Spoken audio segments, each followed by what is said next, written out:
Hare Krishna, Krishna Krishna, Hare Rama, Rama Rama, Hare Krishna, Krishna Krishna, Hare Rama, Rama Rama, Hare Krishna, Krishna Krishna, Hare Rama, Rama, Hare Krishna, Krishna Krishna, Hare Rama, Rama, Hare Krishna, Krishna Krishna, Hare Rama, Rama, Hare Krishna, Krishna Krishna, Hare Rama, Rama, Hare Krishna, Krishna Krishna, Hare Rama, Rama, Hare Krishna, Krishna Krishna, Hare Rama, Rama, Hare Krishna, Krishna Krishna, Hare Rama, Rama, Hare Krishna, Krishna Krishna, Hare Rama, Rama, Hare Krishna, Krishna Krishna, Hare Rama, Rama, Hare Krishna, Krishna Krishna, Hare Rama, Rama, Hare Krishna, Krishna Krishna, Hare Rama, Rama, Hare Krishna, Krishna Krishna, Hare Rama, Rama, Hare Krishna, Krishna Krishna, Hare Rama, Rama, Hare Krishna, Krishna Krishna, Hare Rama, Rama, Hare Krishna, Krishna Krishna, Hare Rama, Rama, Hare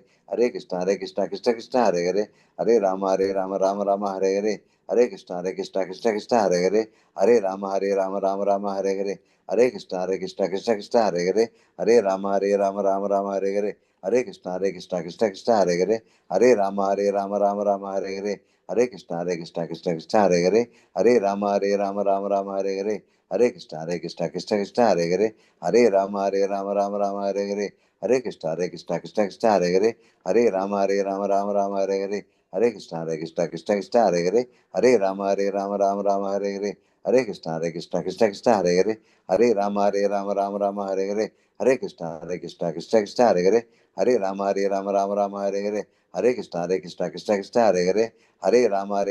Hare Krishna, Krishna Krishna, Hare Rama, Rama, Hare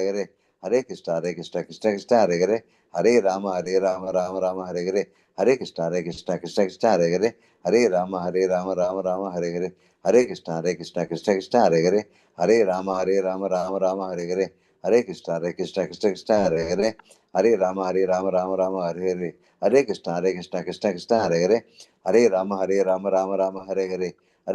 Krishna Krishna, Hare Rama, Rama, Hare Krishna, Krishna Krishna, Hare Rama, Rama, Hare Krishna, Krishna Krishna, Hare Rama, Rama, Hare Krishna, Krishna Krishna, Hare Rama, Rama, Hare Krishna, Krishna Krishna, Hare Rama, Rama, Hare Krishna, Krishna Krishna, Hare Rama, Rama, Hare Krishna, Krishna Krishna, Hare Rama, Rama, Hare Krishna, Krishna Krishna, Hare Rama, Rama, Hare Krishna, Krishna Krishna, Hare Rama, Rama,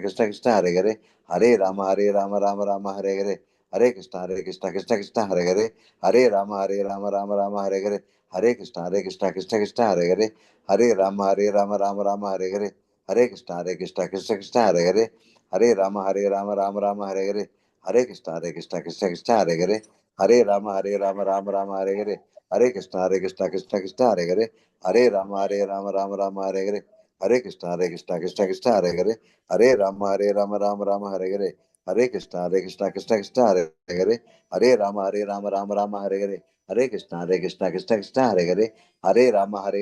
Rama, Hare Krishna, Krishna Krishna, Hare Rama, Rama, Hare Krishna, Krishna Krishna, Hare Rama, Rama, Hare Krishna, Krishna Krishna, Hare Rama, Rama Rama, Hare Hare Krishna Mata Ji.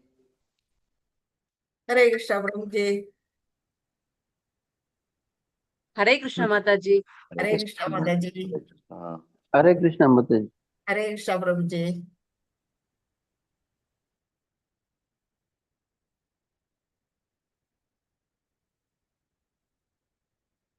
First Krishnamurthy பிரபு தான் வந்துடுறாரு பிள்ளைக்கு. அதான் அறவே ஆரம்பிச்சு செஞ்சுட்டு இருக்காரு ஜபம். நமக்கு வேற வேலையே கிடையாது மாதாஜி, இதுதான் 24 hours இதான் எனக்கு வேலை. Very good. ஹரிபோல் பிரபு. எத்தனை ரவுண்ட் செய்யறீங்க மொத்தமா? 5 வருஷமா என் பொண்டாட்டி சேர்த்து போல இருந்து இதான் பண்றேன். இல்ல, ஒரு நாளைக்கு எத்தனை ரவுண்ட் செய்யறீங்க? நான் கவுண்டே பண்றது இல்ல. கவுண்ட் பண்ணுங்க பிரபு, கவுண்ட் பண்ணுங்க. அது என்ன கவுண்ட் பண்ணணும்னாக்கா எனக்கு மணி எப்பவுமே மணி கையில வச்சுட்டு இருக்கணும். மணி இப்ப சொல்றேன்னா இப்பதான் மணி வச்சுட்டு இருப்பேன், இல்லைன்னா மணி எப்பவும் கையில வச்சுக்க மாட்டேன்.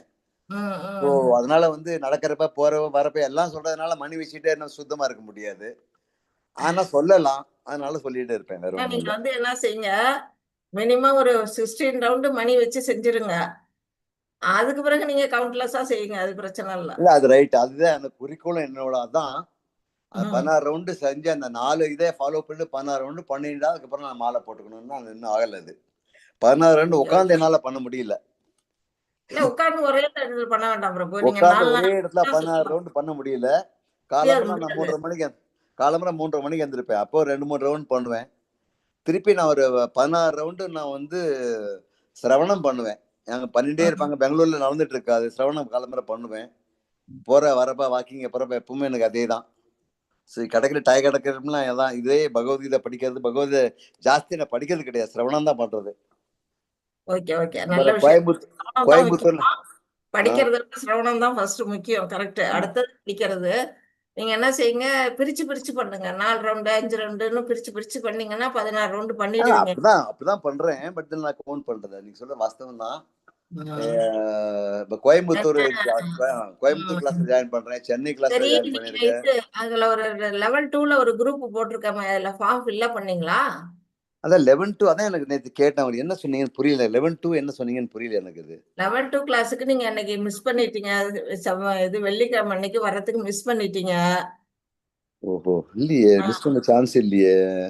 வரல, நீங்க நான் வரல. இதனால ஒரு நாளைக்கு வரைக்கும் நான் மிஸ் பண்ணதாக 11-2 11-2 படிக்கிறீங்க இல்லையா? நம்ம வெள்ளிக்கிழமை சாயந்தரம் 5 மணிக்கு.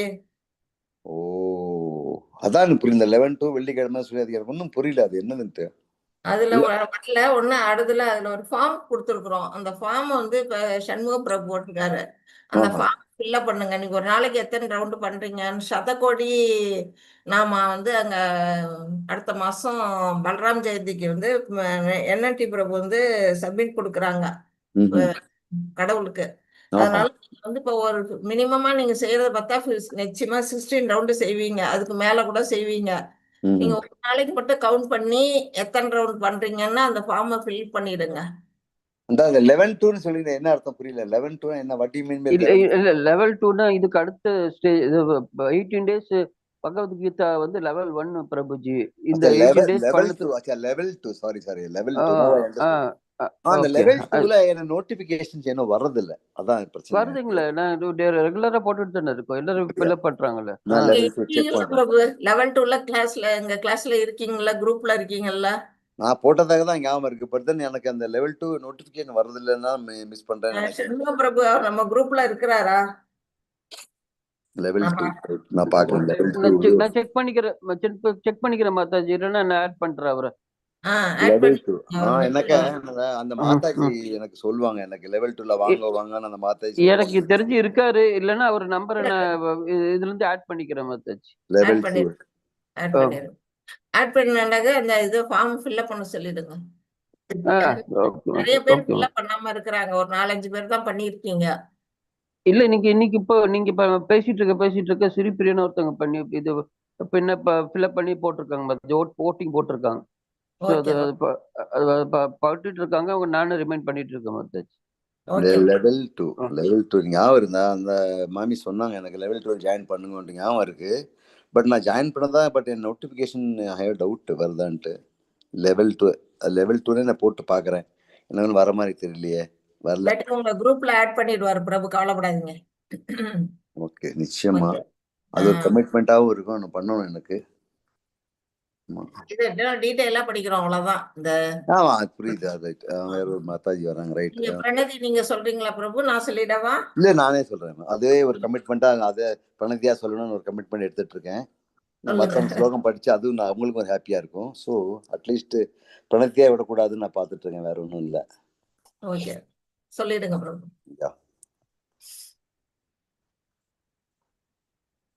ஹரே கிருஷ்ணா. ஓம் நமோ பகவதே வாசுதேவாய. ஓம் நமோ பகவதே வாசுதேவாய. ஓம் நமோ பகவதே வாசுதேவாய. ஓம் அஜ்ஞானதிமிராந்தஸ்ய ஞானாஞ்சனசலாக்கய சக்சுருன்மிலிதம் येन தஸ்மை ஸ்ரீ குரவே நமः. ஸ்ரீ சைத்தன்ய மனோபீஷ்டம் ஸ்தாபிதம் येन பூதலே ஸ்வயம் ரூபः கதா மஹ்யம் ததாதி ஸ்வபதாந்திகம். हे कृष्ण करुणा सिंधु दीनबंधु जगतपते गोपेश गोपिका कांत राधा कांत नमोस्तुते. तप्त कांचन गौरांगी राधा वृंदावनेश्वरी वृषभानु सुदे देवी प्रणमामि हरिप्रिये वाञ्छकल्पतरूपश्च कृपा सिन्धुभ्य एव च पतितानां पावनेभ्यो वैष्णवेभ्यो नमो नमः. नमः विष्णुपादाय कृष्णपृष्ठाय भूतले श्रीमति भक्ति वेदांत स्वामी इति नामिने नमस्ते सरस्वती देवी गौरवाणी प्रचरणे निर्विशेष शून्यवादी पाश्चात्य देश तारिणे जय श्री कृष्ण चैतन्य प्रभु नित्यानंदा श्री अद्वैत गदाधर श्रीवासादि गौर भक्त वृंदा हरे कृष्ण कृष्ण कृष्ण हरे हरे हरे राम राम राम हरे हरे हरे कृष्ण कृष्ण कृष्ण हरे हरे राम राम राम हरे हरे कृष्ण कृष्ण कृष्ण हरे राम राम राम हरे ओम श्री कृष्ण कृष्णाय परमात्मने नमः अथ सप्तोमहाय ज्ञान विज्ञान योगः हरे कृष्ण माताजी हरे कृष्ण प्रभु சப்தமோத்தியாயகா.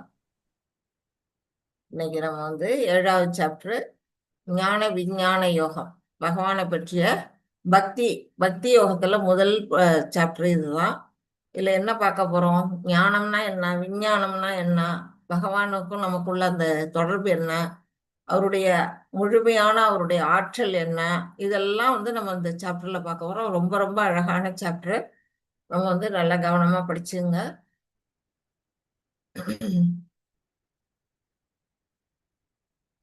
பிரணதி முடிச்சாச்சு. நம்ம வந்து நேத்தி 6வது சாப்டர்ல என்ன பார்த்தோம் அப்படிங்கிறத ஷார்ட்டா பார்த்துட்டு நெக்ஸ்ட் போயிடலாம். அஷ்டாங்க யோகாவில் முன்னேறுதல், எப்படி வந்து அஷ்டாங்க யோகம் பண்ணணும் அப்படிங்கிறத நம்ம வந்து படிப்படியா எப்படியெல்லாம் யமா நியமா தாரணா அப்புறம் வந்து பிரத்யாகாரா பிராணாயாமான்னு அது 8 நிலைகள் எப்படி வந்து நம்ம வந்து பண்ணணும். அதுக்கு முன்னாடி நம்மளுடைய புலன்களையும் மனசையும் எப்படி வந்து நம்ம கட்டுப்படுத்தணும், ஒரு யோகி ஆவதற்கான தகுதிகள் என்ன, அந்த மாதிரி பல விஷயங்களை நேற்று நம்ம படிச்சோம். அஷ்டாங்க யோகாசனத்தின் நிலைகள் தான் இந்த யமா நியமாங்கிறதெல்லாம், ஆசனா அப்படின்னு வரிசையா 8 நிலைகள் நம்ம படிச்சோம். எப்படி வந்து ஒரு இடத்துல உட்காரணும், அந்த இடத்த எப்படி தூய்மைப்படுத்தணும், அதை வந்து தூய்மைப்படுத்தின பிறகு அதுல வந்து தர்ப்ப புல்ல பரப்பி அது மேல வந்து என்ன செய்யணும், நம்ம வந்து மான் தோலை விரிச்சு அது மேல ஒரு மெல்லிய துணியை விரிச்சு அதுல உட்காரணும். மனசை எப்படி கட்டுப்படுத்தணும், மூச்சை எப்படி கட்டுப்படுத்தணும், நம்முடைய பார்வையை எங்க கொண்டு நிறுத்தணும், அந்த மூக்குக்கு மேல அந்த 2 கண்களுக்கு அந்த புருவங்களுக்கு இடையில நம்மளுடைய பார்வையை நிறுத்தி நம்ம வந்து என்ன செய்யணும், யோகத்துல நிலை பெறணும். அந்த மாதிரி நிலை பெறும் பொழுது நம்முடைய புலன்கள் எல்லாம் உள்நோக்கி திருப்பணும். வெளியில என்ன நடக்குதுங்கிறத சுத்தமா கவனிக்க கூடாதுங்கிறதுக்காக தான் என்ன செய்யறாங்க, மனசு புலன்கள் நம்மளுடைய உடல் செயல்கள் எல்லாத்தையுமே வந்து கட்டுப்படுத்த சொல்றாங்க. அப்படி கட்டுப்படுத்துறதுனால நம்ம உள்முகமா திருப்பும் பொழுது அந்த அஷ்டாங்க யோகி என்ன செய்வான், படிப்படியா உள்ளுக்குள்ள வந்து நம்ம உள்ளுக்குள்ள நம்மளுடைய ஹிருதயத்துல மிதந்துகிட்டு இருக்கு இல்லையா ஆத்மா, அந்த நுண்ணிய ஆத்மாவை அவன் வந்து தன்னால உள்ளுணர்வா அவன் வந்து உணர ஆரம்பிப்பான். ஆத்மா உணர்வான். ஆத்மாவோட கூட இருக்கக்கூடிய அந்த பரமாத்மாவையும் அவனால அங்க உணர முடியும் அப்படிங்கிறத நம்ம பார்த்தோம். அதுதான் வந்து கடைசியா ஒரு நிலை வந்து சமாதி நிலை. அந்த நிலையில போகும் பொழுது அந்த யோகிக்கு வந்து தன்னை சுற்றி என்ன நடந்தாலும் அவனுக்கு எந்த விதமான பாதிப்பும் ஏற்படாது. அந்த அளவுக்கு அவன் வந்து யோகத்துல முன்னேறிய நிலையில இருப்பான். அந்த நிலை போனதுக்கு அப்புறம் தான் அவன் என்ன செய்ய முடியும், பகவானை சென்றடைய முடியும். இறைவனை சென்றடையறதுக்கான ஒரு வழி அந்த அஷ்டாங்க யோகம் அப்படிங்கறத நம்ம படிச்சோம். அடுத்தது ஏன் மனசை கட்டுப்படுத்தணும் அப்படிங்கிறதையும் நம்ம படிச்சோம். ஏன் மனசை கட்டுப்படுத்தணும், மனம் எப்படிப்பட்டது, ஒரு நிமிஷம் கூட ஓய்வின்றி நம்ம தூங்கும் போது கூட பாத்தீங்கன்னா மனசு ஏங்கிட்டு தான் இருக்கும், கனவு கண்டுகிட்டே இருப்போம். அந்த கனவு வழியா நம்ம பலவிதமான யோசனைகள், நம்ம பகல்ல நினைச்சது நடந்தது நினைச்சுக்கிட்டு இருக்கிறது எல்லாமே நம்ம கனவா வந்து நம்ம மனசு வந்து ஓடிக்கிட்டே இருக்கும். உடல் தான் அசையாம படுத்திருக்குமே தவிர மனசும் ஏங்கிட்டே இருக்கும். உயிருக்குள்ள ஆத்மா ஏங்கிட்டு இருக்கும், உள்ளுறுப்புகள் ஏங்கிட்டு இருக்கும், மனசு ஏங்கிட்டு இருக்கும். அந்த மாதிரி நிலையில இருக்க மனசை வந்து கட்டுப்படுத்தணும். கட்டுப்படுத்தலைன்னா அது என்ன செய்யும், தன் இஷ்டம் போல பலவிதமான தீய செயல்கள் எல்லாம் கூட அது வந்து யோசிக்க ஆரம்பிச்சிடும். அந்த மாதிரி யோசிக்கும் பொழுது அது நமக்கு வந்து எதிரியா மாறுது. என்ன எதிரின்னா என்ன, பௌதீகத்துல ஈடுபட வச்சிரும் நம்மள. நாம வந்து ஆன்மீகத்துல போகணும் அப்படின்னு நம்ம மனசை நினைச்சோம்னா, மோட்சத்தை விரும்பணும்னா நம்ம மனசை வந்து நல்ல விஷயங்கள்ல நம்ம திருப்பணும். அந்த வந்து மனசை கட்டுப்படுத்துதல் அப்படிங்கிறத நம்ம படிச்சோம். தோல்வியுற்ற யோகியின் இலக்கு. இப்ப அர்ஜுனர் கேட்கிறாரு, இவ்வளவு கஷ்டப்பட்டு மனசை வந்து அடக்க முடியாத ஒரு மனசு, இப்படி காற்றை கூட அடக்கலாம், மனசை வந்து அடக்க முடியாது, அவ்வளவு கஷ்டமா அதை அடக்கி ஒரு யோகத்தை பயில்றக்கூடிய ஒரு யோகியானவன் என்ன செய்யறான், சில சமயங்கள்ல தோல்வி அடைகிறான். அவனுடைய முயற்சியில அவன் தோல்வி அடைகிறதுனால என்ன ஆகுது, அவனுடைய குறிக்கோள் வந்து வீணா போகுது. அதாவது அவன் பௌதிகத்திலயும் இல்ல, ஆன்மீகத்திலயும் இல்லாம, இப்ப வானத்துல பாத்தீங்கன்னா மேகம் வந்து அங்கங்க திட்டு திட்டா இருக்கும், கூட்டமா இருக்கும் ஒரு இடத்துல, அப்புறம் திட்டு திட்டா போகும். அது காற்றடிச்சோன்னா என்ன செய்யுது, மேகம் கலைஞ்சு திட்டு திட்டா பரவுது. அது மாதிரி ஒரு யோகியோட நிலை என்ன ஆகுது அப்படின்னா, அந்த யோகத்துல வெற்றி பெறாதனால அவன் ஆன்மீக நிலைக்கும் போக முடியல, பௌதிக நிலையிலும் இருக்க முடியல, ரெண்டும் கட்டானா அவனுடைய நிலை ஆகுது. அப்படிப்பட்ட நிலையில அவனுடைய இலக்கு என்ன, அவனுடைய முடிவு என்னவா இருக்கும் அப்படின்னு அர்ஜுனர் வந்து கேட்கிறாரு.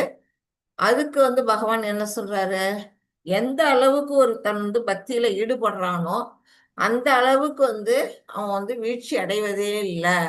ஓரளவுக்கு பக்தி நிலைக்கு வந்துட்டாங்கன்னா அவங்களோட நிலை வந்து வீழ்ச்சியே அடையாது. அவன் என்ன செய்வான், இந்த பிறவியில எந்த நிலையில போய் அவன் வந்து பக்தி புரிஞ்சிருக்கிறானோ அதுக்கு அடுத்த பிறவி, இந்த பிறவி முடிஞ்சு அடுத்ததா ஒரு உடல் அவனுக்கு கிடைக்கும் இல்லையா, அப்போ வந்து என்ன செய்வான், விட்ட இடத்துல இருந்து தொடருவான், கண்டினியூ பண்ணி அவன் பக்தியில முன்னேறுவான் அப்படிங்கிறத நம்ம வந்து படிச்சோம். அதனாலதான் நாமெல்லாம் கூட இப்ப வந்து இந்த ஞானத்தை படிக்கிறதுக்கான ஒரு வாய்ப்பு வந்திருக்குன்னா, நாமளும் பல பல பிறவிகள்ல வந்து என்ன செஞ்சிருக்கிறோம், கொஞ்சம் கொஞ்சமா நம்ம பக்தி நிலை வந்து ஈடுபட்டிருக்கிறோம். அதனாலதான் நமக்கு வந்து இந்த இன்னைக்கு வந்து இந்த ஞானத்தை புரிஞ்சுக்கக்கூடிய ஒரு நமக்கு ஒரு அமைப்பு வந்து கிடைச்சிருக்கு, ஒரு அதிர்ஷ்டம் வந்திருக்கு அப்படிங்கிறத நம்ம புரிஞ்சுக்கணும். அடுத்தது, யோகங்கள்லாம் உயர்ந்த யோகம் எது? நம்ம வந்து கர்ம யோகம் பார்த்தோம், ஞான யோகம் பார்க்க போறோம், அஷ்டாங்க யோகம் பார்த்தோம், பக்தி யோகம், இப்ப பக்தி யோகம் படிக்கிறோம். இது எல்லாத்துலயுமே உயர்ந்தது எது அப்படின்னு பாத்தீங்கன்னா பக்தி யோகம் தான். ஏன் பக்தி யோகம் உயர்ந்தது அப்படின்னா, ஒரு கர்ம யோகம் செஞ்சு போகும்போது ஒரு ஞான யோகம் செஞ்சு போறதும் அஷ்டாங்க யோகம் செஞ்சு போறதும் எப்படின்னா, ஒரு மாடியில படிக்கட்டுல வழியா ஏறுறதுக்கான பாதையா இங்க சொல்லப்பட்டிருக்கு. ஆனா பக்தி யோகம்ங்கிறது நேரடியா லிப்ட்ல ஏறி உட்கார்ற மாதிரி வெகு விரைவில் வந்து பக்தி யோகத்துல முன்னேறிட முடியும். படிக்கட்டு வழியா போகிறதுக்கு நம்மளுடைய பாதை வந்து நமக்கு வந்து கடினமானது, கால் வலிக்கும், இல்ல தடுக்கி விழுவோம், டைம் எடுக்கும், அதெல்லாம் இல்ல. பக்தி யோகம்ங்கிறது நேர டைரக்ட் பாதை. அதனாலதான் பக்தி யோகம் மிக மிக உயர்ந்தது அப்படிங்கறது வரையிலும் நேத்தி நம்ம பார்த்தோம். இன்னைக்கு சாப்டர் 7 ஞான விஞ்ஞான யோகம். அதுல 7.1ல இருந்து 3 வரையில என்ன பார்க்க போறோம் அப்படின்னா, கிருஷ்ணா பற்றிய அறிவின் மகிமை. பகவான் கிருஷ்ணருடைய அறிவு, அவர்கிட்ட இருக்கக்கூடிய இன்டெலிஜென்ஸ், அந்த பத்தி அவருடைய ஞானத்தை பத்தி நாம வந்து தெரிஞ்சுக்க போறோம். அடுத்தது பகவான் கிருஷ்ணரின் ஆற்றல் பற்றிய அறிவு 4ல இருந்து 12 வரையில் அவர்கிட்ட என்னென்ன ஆற்றல்கள் இருக்குது, பொட்டன்சிஸ், அவர்கிட்ட இருக்கக்கூடிய ஆற்றல்கள் எவ்வளவு இருக்கு அப்படிங்கிறத பத்தி பார்க்க போறோம். 13 to 19 பாத்தீங்கன்னா பகவான் கிருஷ்ணரிடம் சரணடைதல். கிருஷ்ணர்கிட்ட வந்து நாம வந்து சரணடைகிறோம். ஏன் சரணடையணும், எதுக்காக சரணடையணும், அவர் வந்து இந்த உலகத்துல என்னென்னலாம் வழியில அவரை நம்ம பார்க்க முடியும், உணர முடியும் அப்படிங்கிறது எல்லாமே வந்து அதுல கொடுத்துருக்குறாங்க. ரொம்ப அழகா இருக்கும். அடுத்தது வந்து 20ல இருந்து 25 வரையிலும் தேவ மற்றும் தேவி வழிபாடு. தேவ வழிபாடும் தேவி வழிபாடும் நம்ம செய்யறது வந்து சரியான பாதையா இல்ல தவறான பாதையா, அது ஏன் வந்து அதை செய்யலாம் செய்யக்கூடாது அப்படிங்கறத பத்தி நம்ம வந்து அதுல படிக்க போறோம். நம்ம வந்து பகவானை விட்டுட்டு மற்ற தேவர்களை வணங்குறது எந்த வகையில சரியானது அப்படிங்கறத பத்தி நம்ம படிக்க போறோம். ஹரே கிருஷ்ணா. இன்னைக்கு யாரு எனக்கு ஸ்லோகம் வாசிக்க போறீங்க? நான் வாசிக்கிறேன் மாதாஜி, நோ ப்ராப்ளம். ஓகே, யாராவது வேற யாராவது வாசிக்க போட்டாலும் கொடுங்க. இந்த ஆபரேஷன் நானே படிக்குவா மாதாஜி? யாரு பாலகிருஷ்ணன் இருக்க, யாரு சொல்றீங்க? சித்ரா. சித்ராவா? ஓகே, நீங்களும் வாசிங்க.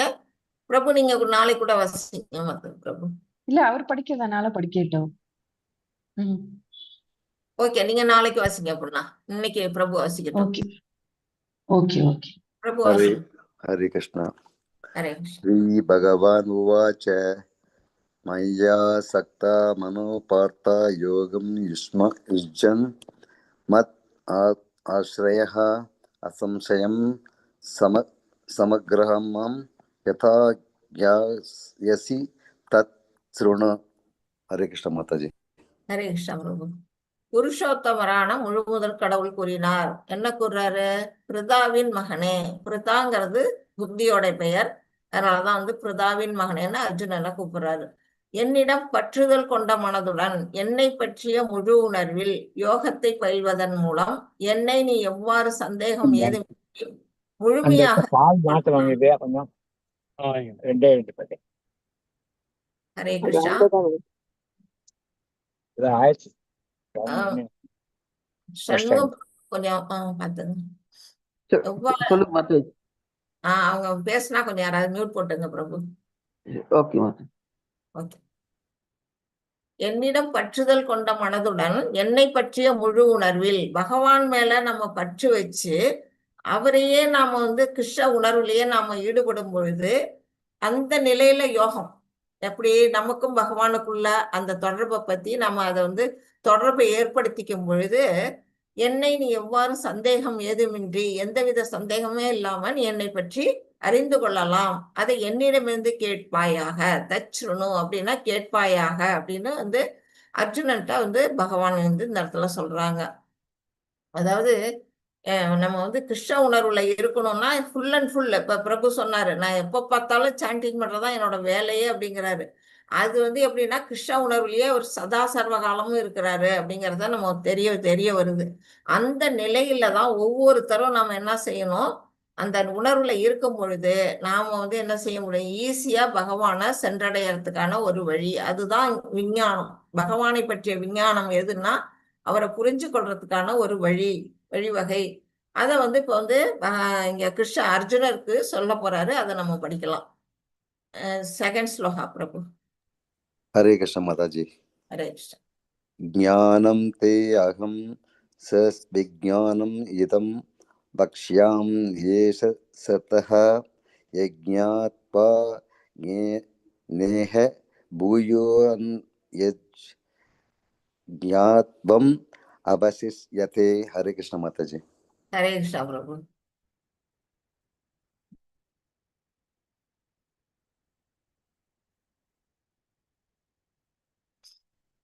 இப்ப வந்து இதுல என்ன சொல்லியிருக்கிறார் பகவான்? தற்போது சாதாரண அறிவையும் தெய்வீக அறிவையும், சாதாரண அறிவு என்ன, இந்த பௌதீகத்துல இருக்கக்கூடிய அறிவு.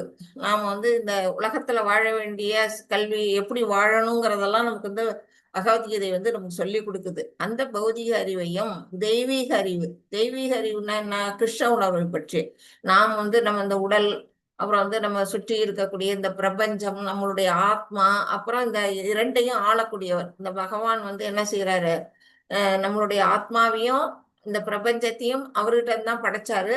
அதை ஆளக்கூடிய நிலையில இதுக்கு மூல காரணமா இருக்கக்கூடிய பகவான் கிருஷ்ணர் அந்த தெய்வீக அறிவு, அந்த பற்றிய அறிவையும் நான் உனக்கு முழுமையாக இருக்கின்றேன். இதனை அறிந்த பெண் நீ அறிய வேண்டியவை ஏதும் இருக்காது. ஏன்னா எல்லா வித அறிவும் வந்து இதுல சொல்லப்படுது.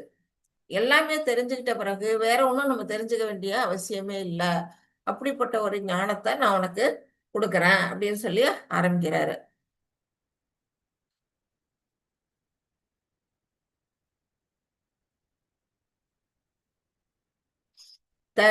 பிரபு.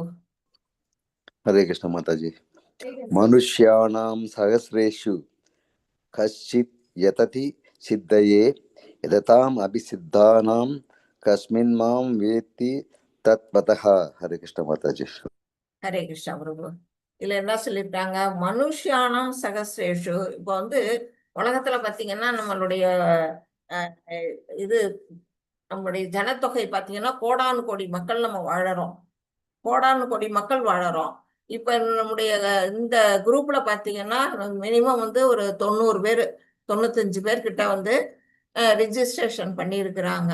இப்படி இவ்வளோ பேர் இருக்கிறாங்க உலகத்துல, அவ்வளோ மக்கள் இருக்கிறாங்க. நம்ம குரூப்ல வந்து ஒரு 95 பேர் போல இருக்கிறாங்க. ஆனா இப்ப பாத்தீங்கன்னா இந்த குரூப்ல இப்ப வந்து இணைஞ்சு இப்ப இந்த கிளாஸ் படிக்க எத்தனை பேர் வந்திருக்கிறோம் அப்படின்னா மொத்தம் 12-13 பேர் தான் வந்திருக்கிறோம். அததான் சொல்லியிருக்கிறார். மனுஷியானாம் சகசிரேஷு, ஆயிரம் மனிதர்களில் யாரேனும் ஒருவன் பக்குவம் அடைய முயற்சி செய்யலாம். இந்த கிளாஸ்ல வந்து உட்கார்ந்தாதான் இந்த ஞானத்தை வந்து நம்ம புரிஞ்சுக்க முடியும்.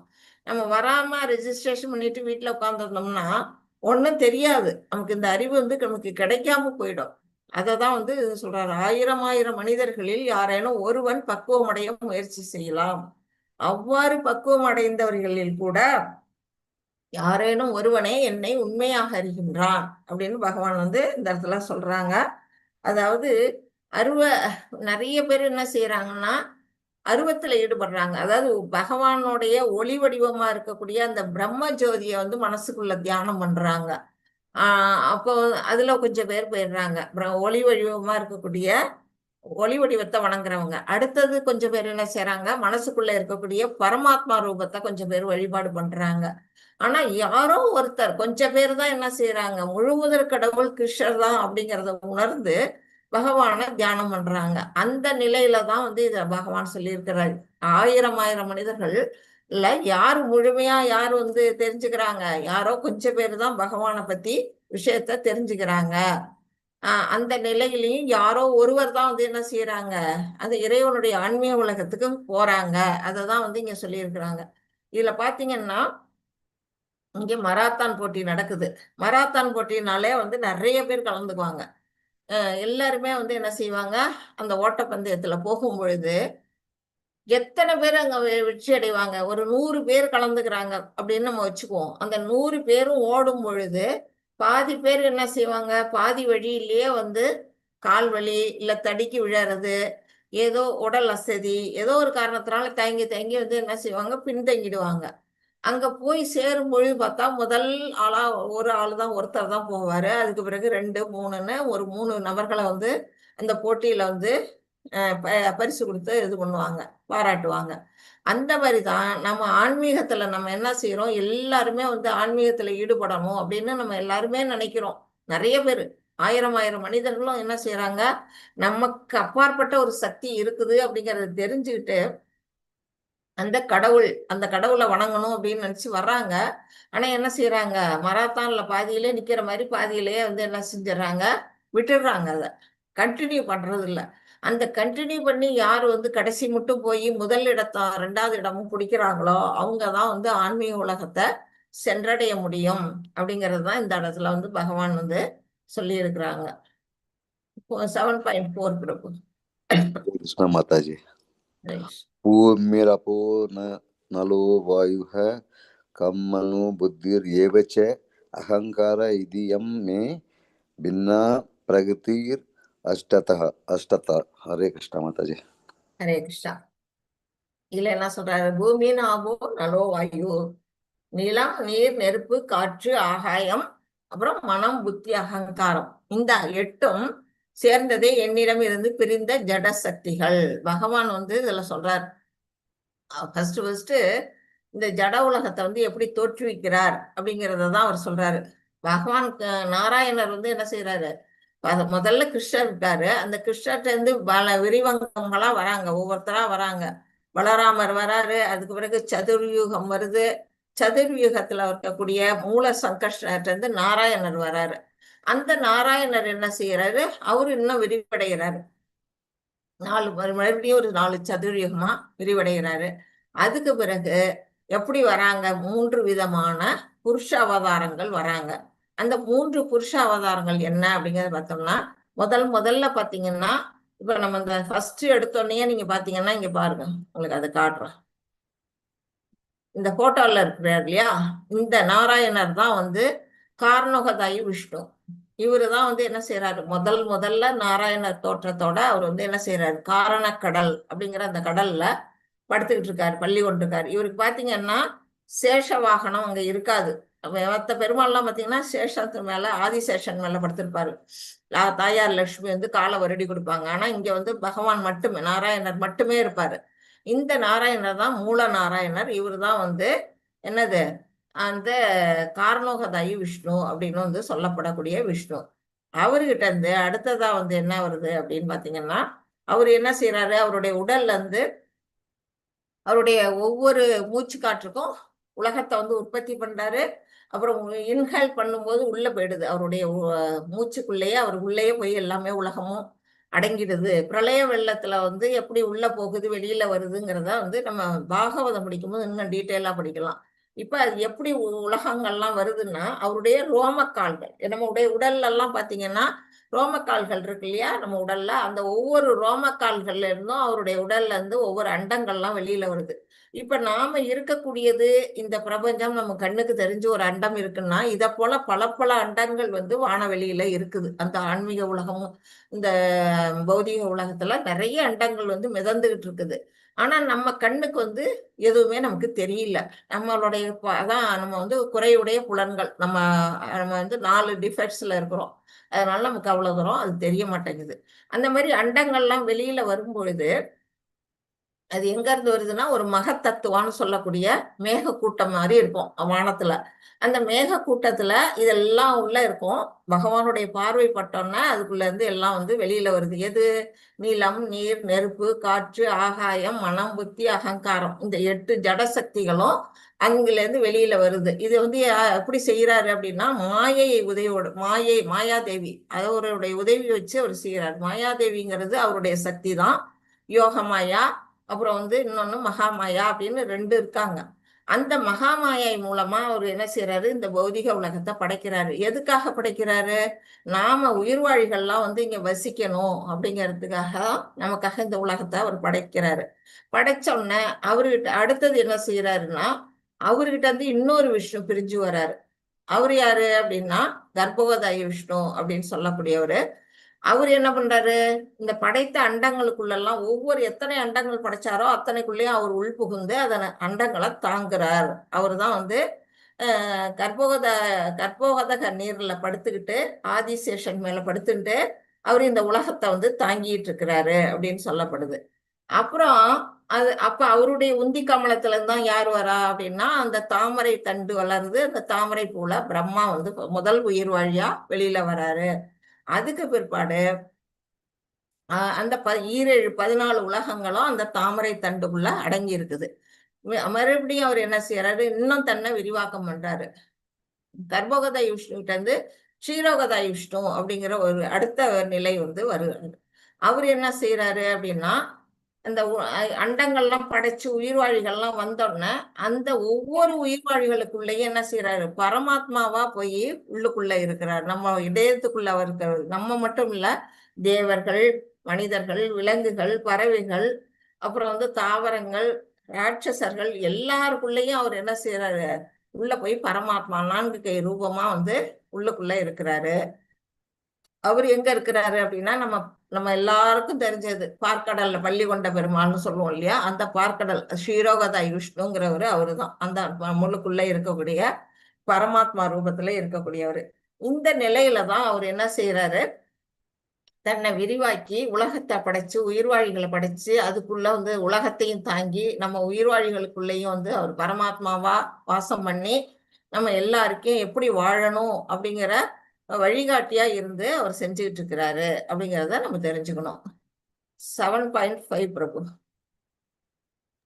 हरे कृष्ण माता जी। ஹரே கிருஷ்ண.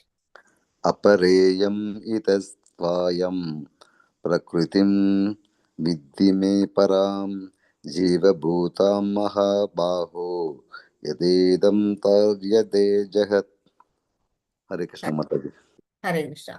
இப்படி அவர் வந்து உலகத்தை படைச்சு இது பண்றாரு இல்லையா, அந்த மாதிரி படைக்கும் பொழுது அவரு பிரபஞ்சங்கள்லாம் எப்படின்னா அவருடைய பொட்டன்சினா அவருடைய சக்திகள், அவருடைய அளப்பரிய சக்திகள், நிறைய சக்திகள் அவர்கிட்ட இருக்குது. அதுல முக்கியமானது 3 சக்திகள். என்னது அப்படின்னு பாத்தீங்கன்னா இன்டர்னல் பொட்டன்சி, அடுத்தது வந்து எக்ஸ்டர்னல் பொட்டன்சி, இன்னொன்னு மார்ஜினல் பொட்டன்சி அப்படின்னு வந்து 3 வகையான சக்திகள் மூலமா தான் இந்த உலகத்தையும் படைச்சு உயிர்வாழிகளையும் படைச்சு அவர் வந்து இது வந்து செய்யறாரு. அந்தரங்க சக்தி, பகிரங்க சக்தி, ததா சக்தி அப்படின்னு தமிழ்ல சொல்லுவாங்க. நான் இங்கிலீஷ்ல அதை சொல்லிட்டேன். அந்த 3 சக்திகளும் வந்து எப்படி பண்றாரு, அவர் வந்து தன்னுடைய அந்தரங்க சக்தி மூலமா தான் அவர் வந்து ஒவ்வொரு விரிவங்கமா வந்து தன்னை விரிவுபடுத்திக்கிறாரு. அது அவருடைய அந்தரங்க சக்தி, அது யோகமாயா அப்படின்னு சொல்லப்படுது. இந்த பிரபஞ்சத்தை படைக்கிறார் இல்லையா, அது வந்து பகிரங்க சக்தி. அது வந்து எதன் மூலம், மாயை மூலமா படைக்கிறாரு. அது வந்து மகாமாயை மூலமா இந்த உலகத்தை படைக்கிறாரு. அது அவருடைய பகிரங்க சக்தி. அடுத்தது இந்த 2 சக்திக்கு அப்பால் என்னன்னா வந்து என்ன செய்யறாரு, இந்த பிரபஞ்ச சக்தி இருக்கு இல்லையா, பகிரங்க சக்தி பிரபஞ்சம், அது வந்து தாழ்ந்த இயற்கை அப்படின்னு சொல்லப்படுது. லோயர் இருக்கிறதுலயே வந்து தாழ்ந்த சக்தி. ஏன்னா அதுக்கு வந்து உயிர் கிடையாது, பகவானுடைய கட்டுப்பாட்டுல இயங்குது. அப்படிப்பட்ட அந்த தாழ்ந்த சக்தி, சார்ந்த ஜட இயற்கைக்கு மேல ஒரு உயர்ந்த சக்தி இருக்குது. அது என்ன அப்படின்னு கேட்டீங்கன்னா, அதுதான் ததாசக்தி. அதாவது இந்த ஜட இயற்கையை நம்ம வந்து என்ன பண்றோம், நம்மளுடைய சுயநலனுக்காக யூஸ் பண்றோம். வேணா பாத்தீங்களா, நம்ம வந்து மரத்தை வெட்டுவோம், மலையை குடைவோம், சுரங்கப்பாதை போடுவோம், கீழே வந்து மண்ணை வெட்டி என்ன பண்ணுவோம், பேஸ்மெண்ட் போட்டு நம்ம வீடு கட்டுவோம். எல்லாமே இந்த இயற்கையில வந்து சுரங்கம் எல்லாமே வந்து நம்ம கனிமங்கள் எல்லாம் நம்ம வந்து வெளியில எடுக்கிறோம். எல்லாமே நம்ம வந்து எப்படி இயற்கையை யூஸ் பண்ணிக்கிறோம். அந்த இயற்கையை யூஸ் பண்ணக்கூடிய ஜீவாத்மாக்கள் தான் உயர்ந்த சக்தி, ததா சக்தி, இல்ல வந்து நடுத்தர சக்தி அப்படின்னு வந்து சொல்லப்படுறது. ஏன் வந்து நடுத்தர சக்தி அப்படின்னு பாத்தீங்கன்னா, நம்மளால வந்து ஆன்மீகத்திலையும் ஈடுபட முடியும், பௌதிகத்திலையும் ஈடுபட முடியும். ரெண்டுலயுமே நாம வந்து இருப்போம். அதனாலதான் நம்மள வந்து நடுத்தர சக்தி அப்படின்னு சொல்லி இருக்கிறாங்க. இப்ப எப்படின்னா, ஒரு மதில் மேல ஒரு பூனை இருக்குன்னா அது எந்த பக்கம் வேணா குதிக்கும். மதில் மேல் பூனை மாதிரிதான் நாம இருக்கிறோம். நாம வந்து ஒரு நேரம் ஆன்மீகத்துல ஈடுபடுறோம், அப்போ வந்து நம்ம ஆன்மீக சக்தியோட நம்ம கலந்துக்கிறோம். அப்போ வந்து நம்ம உயர்ந்த எண்ணங்கள்லாம் இருக்குது நம்ம கிட்ட. பௌதிகத்துல ஈடுபொழுது நம்ம வந்து தாழ்ந்த எண்ணங்கள்ல நம்ம போயிடுறோம். நம்முடைய குணங்கள்லாம் வந்து ரஜோகுணம், தமோ குணத்துக்கு நம்ம மாறிடுறோம். அதுதான் வந்து நம்மளுடைய இயல்பு. அதுதான் வந்து மார்ஜினல் பொட்டன்சி அப்படின்னு அந்த நிலையில நம்ம உயிர்வாழிகள்லாம் இருக்கிறோம். இப்ப இந்த எல்லா உயிர்வாழிகளுக்குள்ளேயும் பகவான் வந்து என்ன சொல்றாரு, பரமாத்மா உள்ளுக்குள்ள அவர் இருக்கிறாரு. எல்லாருக்குள்ளேயுமே வந்து ஆத்மா பரமாத்மா ரெண்டும் இருக்கு. இது எல்லாமே வந்து மார்ஜினல் பொட்டன்சி அப்படின்னு வந்து சொல்லப்படுது. 7.6 பிரபு. हरे कृष्ण माताजी। हरे कृष्ण। एतत् योनीनि भूतानि सर्वाणि युयधार अहं कृत्सन् सनत्स जगतः प्रभवः प्रलयत् तथा। हरे कृष्ण माताजी। हरे कृष्ण। 7 படிச்சிட்டீங்களா பிரபு? இல்ல படிக்கிறேன். மத்தः परतरं नान्यत् किञ्चित् अस्ति धनञ्जय रै सर्वम् इदं ब्रोधं सूत्रे मणि गणा इव। हरे कृष्ण माताजी। ஹரே கிருஷ்ணா. 6ல என்ன சொல்லி இருக்கிறாங்க அப்படின்னு பாத்தீங்கன்னா, படைக்கப்பட்டவை அனைத்தும் இந்த 2 வகையை சேர்ந்தவை. இவ்வுலகில் ஜடமாகவும் ஆன்மீகமாகவும் இருப்பவை அனைத்திற்கும் ஆதியும் அந்தமும் நானே என்பதை நிச்சயமாக அறிவாயாக. இப்ப வந்து இப்ப இந்த உலகத்துல வந்து பாத்தீங்கன்னா, ஒண்ணு ஜடம் சக்தி இருக்குது, ஒண்ணு வந்து ஆன்மீக சக்தி இருக்குது. ஆன்மீகமா இருக்கிறது நம்ம வந்துதான் உயிர்வாழிகள்லாம் தான் ஆன்மீகத்துல இருக்கணும். ஆனா நாமளும் வந்து என்ன பண்றோம், ஜடத்துல கொஞ்சம் கலந்துடுறோம். இப்ப நம்ம உடம்பு எப்படிப்பட்டது அப்படின்னா, ஜடம். நேத்தி கூட நான் சொன்னேன், நம்ம உடம்பு வந்து ஜடமா இருக்குது. ஆனா உள்ளுக்குள்ள இருக்க ஆத்மா எப்படி இருக்குது, ஆன்மீகத்தோட இருக்குது அப்படிங்கறத தெரிஞ்சுக்குவோம். இப்ப இந்த ஜட உடல் வந்து வளருது. இப்ப குழந்தையா பிறக்குது, அப்புறம் வந்து கொஞ்சம் சிறுவனா வளர்ந்து இந்த மாற்றங்கள் ஏற்படுது. நம்ம உடல்ல வந்து குழந்தையா பிறந்ததுல இருந்து அப்படியே இருக்குல்ல, நம்ம வளர்ச்சி இருக்கு. அந்த வளர்ச்சி எதனால ஏற்படுது, நம்ம உள்ளுக்குள்ள அந்த ஆத்மா இருக்கிறதுனாலதான் அந்த உடல் வந்து வளருது. அதை நம்ம தெரிஞ்சுக்கணும். அது அந்த ஆன்மீகமாவும் ஜடமாவும் இருக்கிறது எல்லாத்துக்கும் காரணம் யாரு அப்படின்னு கேட்டா, ஆதியும் அந்தமும் நானேன்னு பகவான் வந்து இந்த இடத்துல சொல்றாங்க. நம்ம வந்து இப்போ இதுல சொல்லுவோம், திருக்குறள்ல கூட பார்த்தா அகர முதல எழுத்தெல்லாம் ஆதி பகவன் முதற்றே உலகு அப்படின்னு படிப்போம்.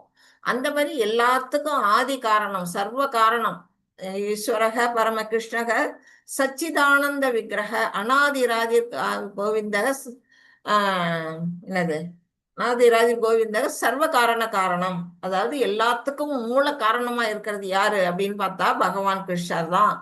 அவரால் தான் இந்த பிரபஞ்சம் தோற்றுவிக்கப்படுது, இந்த உயிர்கள் உற்பத்தி ஆகுது, இந்த நம்ம இயக்கத்துக்கு தேவையான வசதிகளை அவர் தான் பண்ணி கொடுக்குறாரு. எல்லாத்துக்கும் காரணமா இருக்கக்கூடியவர், மூல காரணமா இருக்கிறவர் பகவான் தான் அப்படிங்கிறத அவர் வாயாலேயே இந்த இடத்துல அவர் சொல்றாரு. அடுத்தது இதுல என்ன சொல்றாரு, செல்வத்தை வெல்வோனே, என்னை விட உயர்ந்த உண்மை ஏதுமில்லை. பகவானை விட தாண்டி எதுவுமே இல்லை. அவருக்கு உயர்ந்தவரோ ஒப்பானவரோ யாருமே கிடையாது அப்படிங்கிறத நம்ம ஃபர்ஸ்ட் தெரிஞ்சுக்கணும். பிரம்மா சிவன் உட்பட எல்லாருமே அவருக்கு கீழ்ப்பட்ட நிலையில தான் இருக்கிறாங்க. ஏன்னா அவரு தான் அவங்களையும் வந்து உருவாக்குறாரு. அவரு தான் முதல் மூல முழுக்கத கடவுள். அவருக்கு அப்புறம் தான் அவங்க எல்லாம் வர்றாங்க. அப்போ வந்து அவர் தான் உயர்ந்த உண்மை. நூலில் முத்துக்கள் கோர்க்கப்பட்டுள்ளது போல அனைத்தும் என்னையே சார்ந்துள்ளன. இப்ப பாத்தீங்கன்னா, இப்ப அவருடைய உடல்ல இருந்து பாத்தீங்கன்னா பிரபஞ்சங்கள் வந்து அண்டங்கள் பல பல அண்டங்கள் வந்து எப்படி வருது, ரவுண்ட் ரவுண்டா பால் பாலா நம்ம கண்ணுக்கு தெரியுது. அந்த ஒவ்வொரு அண்டங்களும் எப்படி இருக்குன்னா ஒரு நூல்ல நம்ம வந்து நம்ம வீட்டுல நம்ம முத்து மாலை கோக்குறோம் இல்லையா, முத்து மாலை என்ன செய்வோம், ஒரு நூல்ல கோப்போம். நூல்லயோ ஒரு வெள்ளி கம்பியிலயோ எதுலயோ நம்ம கோக்குறோம். கோத்தா அந்த மாலை தான் நம்ம கண்ணுக்கு தெரியும் தவிர அந்த நூல் நம்ம கண்ணுக்கு தெரியாது. அந்த முத்துக்கள் மாதிரி அந்த முத்துக்கள் மணி மட்டும்தான் நம்ம கண்ணுக்கு தெரியும். அது மாதிரிதான் இங்க பகவான் என்ன செய்யறாரு, அந்த அண்டங்கள் எல்லாம் அவர் தாங்கிட்டு இருக்கிறாரு. அவர் உடல்ல தான் எல்லாம் வெளியில வருது. அவர் வந்து இதான் ஒரு காரணோகதாய் விஷ்ணு. அவர்கிட்ட இருந்தா எல்லா பிரபஞ்சங்களும் உண்டாகுது. அப்புறம் அவர்கிட்ட ஒவ்வொரு அண்டத்துக்குள்ளயும் யார் இருக்கிறாரு, இந்த பாத்தீங்கன்னா உள்ளுக்குள்ள கொஞ்சம் உற்று பாத்தீங்கன்னா உங்களுக்கு தெரியும், கர்ப்பகோதாய் விஷ்ணு இருப்பாரு. அதுதான் வந்து சேஷன், ஆதிசேஷன் மேல படுத்திருக்கிறவரு. அவர்கிட்ட இருந்தா அடுத்த விரிவங்கமா ஷீரோகதாய் விஷ்ணு வராரு அப்படிங்கிறத நான் உங்களுக்கு சொன்னேன். இதுதான் வந்து பல பல அண்டங்களும் அவர்கிட்ட இருந்து எப்படி வெளியில வருது அப்படிங்கறத இங்க சொல்லியிருக்கிறாங்க. 7.8 பிரபு. हरे कृष्ण माता जी। हरे कृष्ण। रसोहम अप्सु कौन्तेय प्रपास्मि शिशि सूर्ययो है प्रणवः सर्ववेदेषु सप्तह के पौरुषम निश्रु। हरे कृष्ण माता जी। निरुषव। ஹரே கிருஷ்ணா. இப்போ வந்து அர்ஜுனர் கேட்கிறாரு, என்ன கேட்கிறாரு, நீங்க தான் வந்து உலகத்தெல்லாம் படைக்கிறீங்க உருண்டையா, அதாவது பால் பாலா எல்லாம் வந்து அண்ட கோலங்கள்லாம் வெளியில வருது, எல்லா உயிர்வாழிகளையும் உற்பத்தி பண்ணி எல்லா வசதியும் பண்ணி கொடுக்குறீங்க, எல்லாம் சரிதான். ஆனா நான் எப்படி உங்களை நான் உணருவேன், இந்த உலகத்துக்குள்ள இப்ப வந்து கர்ப்போதய விஷ்ணுவா இருக்காரு, ஷீரோகதய விஷ்ணுவா இருக்கிறாரு அப்படின்னு எல்லாம் நம்ம படிக்கிறோம். ஆனா அவரை எப்படி நாம உணர முடியும், அவரு நம்மளோட இருக்கிறாருங்கிறத எப்படி உணர்றது அப்படிங்கறத அர்ஜுனனுடைய சந்தேகம். அதை கேட்டோன்னதான் அவர் சொல்றாரு, உனக்கு ஈஸியா புரியுற மாதிரி நான் சொல்றேன் அப்படின்னு சொல்லிட்டு என்ன பண்றாரு, குந்தியின் மகனே, நானே நீரின் சுவையும் சூரிய சந்திரனின் ஒளியும் வேத மந்திரங்களின் பிரண ஒளியுமாக இருக்கின்றேன். ஆகாயத்தில் சப்தமாகவும் மனிதரில் திறமையாகவும் இருப்பது நானே. அழகா சொல்லிட்டாரு. இப்ப நம்ம வந்து என்ன செய்யறோம், இந்த ஒரு டிராப் நீருக்குள்ள பகவான் கிருஷ்ணர் வந்து நமக்கு தெரியுறாங்க. இந்த படத்துல நமக்கு கண்ணுக்கு தெரியுது. ஆனா நம்ம தண்ணியில வந்து சுவையா இருக்கிறாரு அப்படின்னா எப்படி நம்ம வந்து ஒவ்வொரு நம்ம தண்ணி ஒரு கிளாஸ் தண்ணி குடிச்சோம்னா கூட அது வந்து ஒரு டேஸ்ட் இருந்தாதான் நம்ம குடிப்போம். கடல் தண்ணி யாராவது எடுத்து குடிப்போமா, உப்பு கரிக்கும். யாரும் வந்து ஒரு வா கூட வாயில வச்சாலும் துப்பிடுவோம். அந்த ஒரு நல்ல நீரா இருந்தா மட்டும்தான் நம்ம தண்ணி குடிச்சு நம்ம தாகத்தை தணிக்க முடியும்.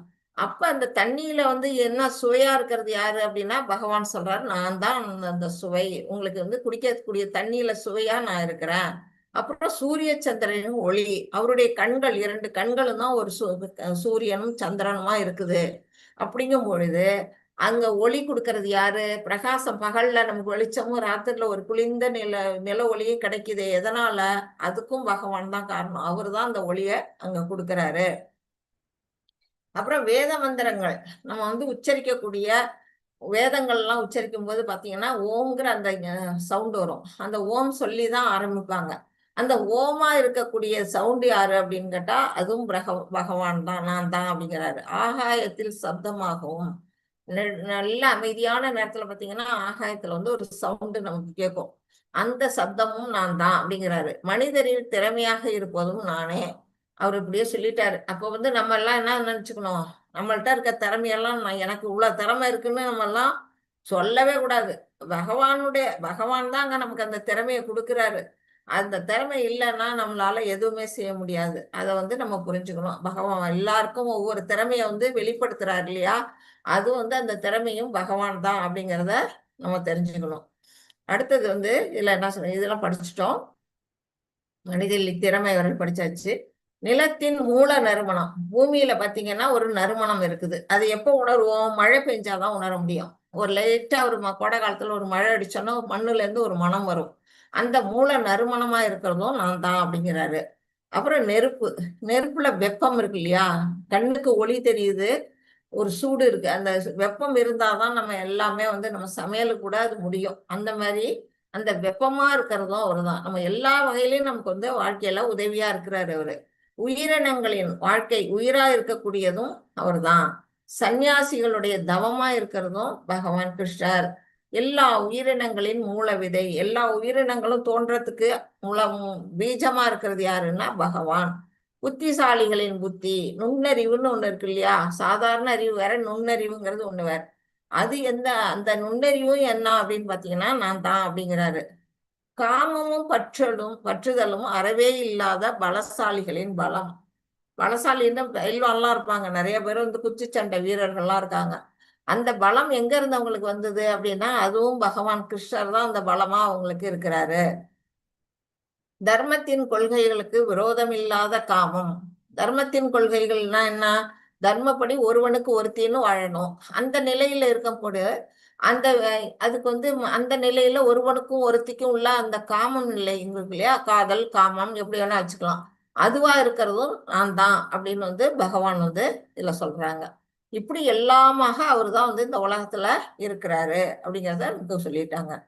7.12 and 13 படிக்க பிரபு. हरे कृष्ण माता जी। हरे कृष्ण। ये चैव सात्विका भावा राजसास्तमसाश्चये मत्त एवेति तान् विद्धि नद्बहं देशुते मयि त्रिभिर्गुणमय्यर्भावैर् येभिः सर्वम् इदं जगत् मोहितं नाभिजानाति मां येभ्यः பரம் அவ்யயம். ஹரே கிருஷ்ண மாதாஜி. ஹரே கிருஷ்ணா பிரபு. இதுல எல்லாம் சொல்லிருக்காங்க சத்துவம் ரஜஸ் தமஸ், அந்த 3 குணங்கள். இந்த குணங்கள்ல தான் நம்மளுடைய ஒவ்வொரு உயிர் வாழ்வுமே வாழ்ந்துகிட்டு இருக்கிறோம். ஏதோ ஒரு குணத்துல மேம்பட்டு இருப்போம். ஒவ்வொரு நேரத்துல ஒவ்வொரு குணம் வந்து நமக்கு தலை தூக்கும். அந்த 3 குணங்கள் அடிப்படையில தான் உயிர் வாழ்வுகள் இருக்கு. இதுல எந்த வாழ்க்கை நிலையானாலும் அந்த குணத்துக்கு தகுந்த ஒரு உடல் தான் நமக்கு அமைஞ்சிருக்கும். அந்த நிலையில இப்ப பிராமணர்களுக்கு பாத்தீங்கன்னா சத்துவ குணம் இருக்கும், சத்திரியர்களுக்கு ரஜோ குணம் இருக்கும், வைசியர்களுக்கு ரஜோ குணமும் தமோ குணமும் சேர்ந்து இருக்கும், சூத்திரர்களுக்கு வெறும் தமோ குணம் மட்டுமே இருக்கும். இந்த மாதிரி யாரு எந்த ஒரு வாழ்க்கை அவங்க நிலையான இருந்தாலும் அவை எனது சக்தியால் படைக்கப்படுபவை என்பதை அறிவாயாக. அந்த சக்தியை படைச்சது யாரு? பகவான் தான் அப்படிங்கிறத அவர் சொல்றாரு. ஒரு விதத்தில் நானே எல்லாம் என்ற போதிலும் நான் சுதந்திரமானவன். நான் ஜட இயற்கையின் குணங்களுக்கு உட்பட்டவன் அல்ல, மாறாக அவை எனக்குள் அடக்கம். இந்த 3 குணங்களையும் படைச்சவரே அவருதான். அந்த குணங்கள்ல மாட்டிக்கிட்டு இருக்கிறது நம்மளை படைச்சவரும் பகவான் தான். எல்லாத்தையும் படைச்சிட்டு அவர் எப்படி இருக்கிறாரு? ஃப்ரீவில்லா இருக்கிறாரு, சுதந்திரமா இருக்கிறாரு. இந்த குணங்களுக்கு எஜமானராகவும் அவர் தான் இருக்கிறாரு. அது பாத்தீங்கன்னா இங்க 3 வித பெண்கள் இங்க தெரியும் உங்களுக்கு. 3 பெண்கள் இருக்காங்க. அந்த 3 பெண்களும் உருவகப்படுத்தியிருக்காங்க 3 குணங்களுக்கு. ஒரு குணம் சத்துவ குணம், ஒண்ணு ரஜோ, ஒண்ணு தமோ. அந்த 3 குணங்களும் என்ன செய்யுது? கண்ணுக்கு தெரியாத கயிறால, அந்த கயிறு வந்து நம்ம கண்ணுக்கு தெரியாது, நம்மளை வந்து கட்டி வச்சிருக்குது. நாமெல்லாம் வந்து அதுல கட்டுண்டு நம்ம என்ன செய்யறோம்? அது இஷ்டப்படி ஆடிட்டு இருக்கிறோம். ஒரு நேரம் வந்து சத்துவ குணத்துல இருந்துகிட்டு நம்ம நல்ல செயல்கள்ல ஈடுபட்டுக்கிட்டு இருக்கிறோம். தமோ குணத்துல இருந்துகிட்டு நம்ம பேராசை காமத்தோட இருக்கிறோம். சரி வந்து சோம்பேறித்தனமா இருக்கிறோம். ரஜோ குணத்துல இருக்கும்போது நம்ம வந்து பெருசா ஆசைப்பட்டு அதுக்காக உழைச்சிட்டு இருக்கிறோம். இப்படி அந்த 3 குணங்கள்ல நம்ம சிக்கிட்டு இருக்கிறோம். ஆனா பகவான் எங்க இருக்கிறாரு? இந்த குணங்களுக்கு அப்பாற்பட்ட மேல்நிலையில அந்த குணங்களை கட்டுப்படுத்த வருபவரா அவர் வந்து அங்க இருக்கிறாரு அப்படிங்கிறத இதுல சொல்லப்பட்டிருக்கு. அடுத்தது சத்துவம் ரஜஸ் தமஸ் என்னும் 3 வகை குணங்களில் மங்கி இருப்பதால் குணங்களுக்கு அப்பாற்பட்ட அழிவற்ற என்னை முழு உலகம் அறியாது. நம்ம எல்லாருமே எதுல மயங்கி இருக்கிறோம்? இந்த 3 குணங்கள். அது வந்து என்னதுன்னா மாயையில கட்டுண்டு இருக்கிறோம். இதை தாண்டி பகவான் ஒருத்தர் இருக்கிறாரு, அவருடைய உலகம் அங்க ஆன்மீக உலகம் இருக்குது அப்படின்னு நமக்கு தெரியல. ஏன்னா அறியாமையில இருக்கிறோம். ஆசை அறியாமை இதுல நம்ம வந்து சிக்கிட்டு இருக்கிறோம். இப்ப நம்ம இருக்கக்கூடிய இந்த உலகம் எவ்வளவு அப்படின்னு பாத்தீங்கன்னா ஒரு பாட்டு தான். இதோட போல 3 பங்கு இருக்கிறது வந்து ஆன்மீக உலகம். 4ல் 1 பங்கு தான் நம்ம வந்து பௌதிக உலகத்துல இருக்கிறோம். அதோட உயிர்வாழி மக்களும் இங்க இருக்கிறோம். ஆனா 3 பங்கு எங்க இருக்கு அப்படின்னா ஆன்மீக உலகம். இதை போல 3 மடங்கு அங்க இருக்காங்க. அங்க உயிர்வாழிகளும் இருக்கிறாங்க, முக்தி பெற்ற ஆத்மாக்கள். அது எல்லாமே யாருக்கு தெரியல? நம்ம இங்க வசிக்கிற நமக்கு தெரியல. இந்த மாதிரி கீதையெல்லாம் படிச்சு பாகவதெல்லாம் படிச்சா மட்டும்தான் அப்படி ஒண்ணு இருக்கு அப்படிங்கிறதே நமக்கு வந்து தெரிய வரும். இல்லைன்னா நாம என்ன செய்வோம்? நம்ம இந்த அறியாமையிலேயே வாழ்ந்துகிட்டு இருப்போம். அழிவற்ற என்னை முழு உலகம் அறியாது, அழிவற்ற இறைவன் அங்க இருக்கிறாரு, அழிவற்ற ஆன்மீக உலகம் அங்க இருக்குங்கிறத நமக்கு தெரியாம நாம என்ன செய்யறோம்? இந்த உலகத்துல மயங்கி கிடக்குறோம் அப்படின்னு பகவான் சொல்றாங்க. போட்டீர் பிரபு. हरे कृष्ण माता जी। हरे कृष्ण। दैवी ह्यो ह्येषा गुणमयी मम माया दुरत्यया मां येव ये प्रबध्यन्ते मायां येदां तरन्ति ते। हरे कृष्ण माता जी। ஹரே கிருஷ்ணா. இப்ப என்ன சொல்றாங்க?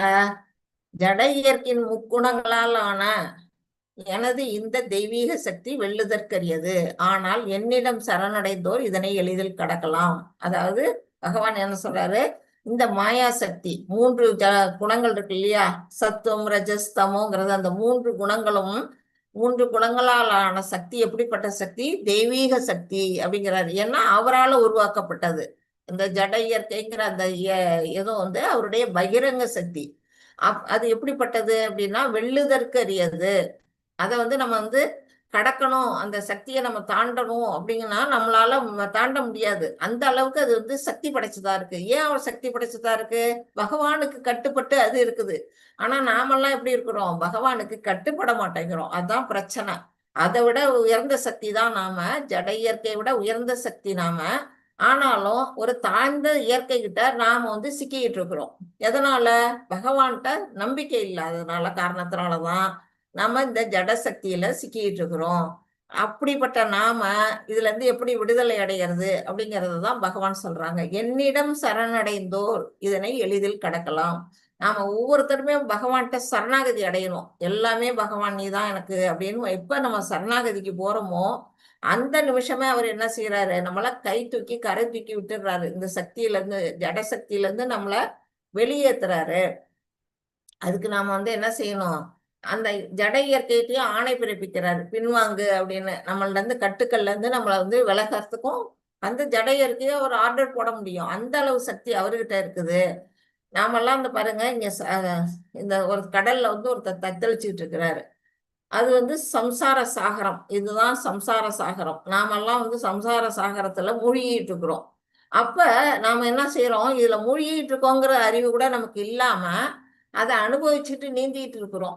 அதான் நம்மள்ட்ட இருக்க ஃபால்ட்டு. அப்ப நாம என்ன செய்யணும்? நம்ம வந்து பகவானை நோக்கி கையை உயர்த்தணும். கையை உயர்த்தினாதான் அவர் வந்து கை கொடுத்துக்கிறதுக்கு வந்து ரெடியா காத்துக்கிட்டு இருக்கிறாரு. நம்ம கையே கொடுக்காம நம்ம மட்டும் இதுல நீந்திக்கிட்டே இருந்தோம்னா எப்படி நம்ம கரையேறது?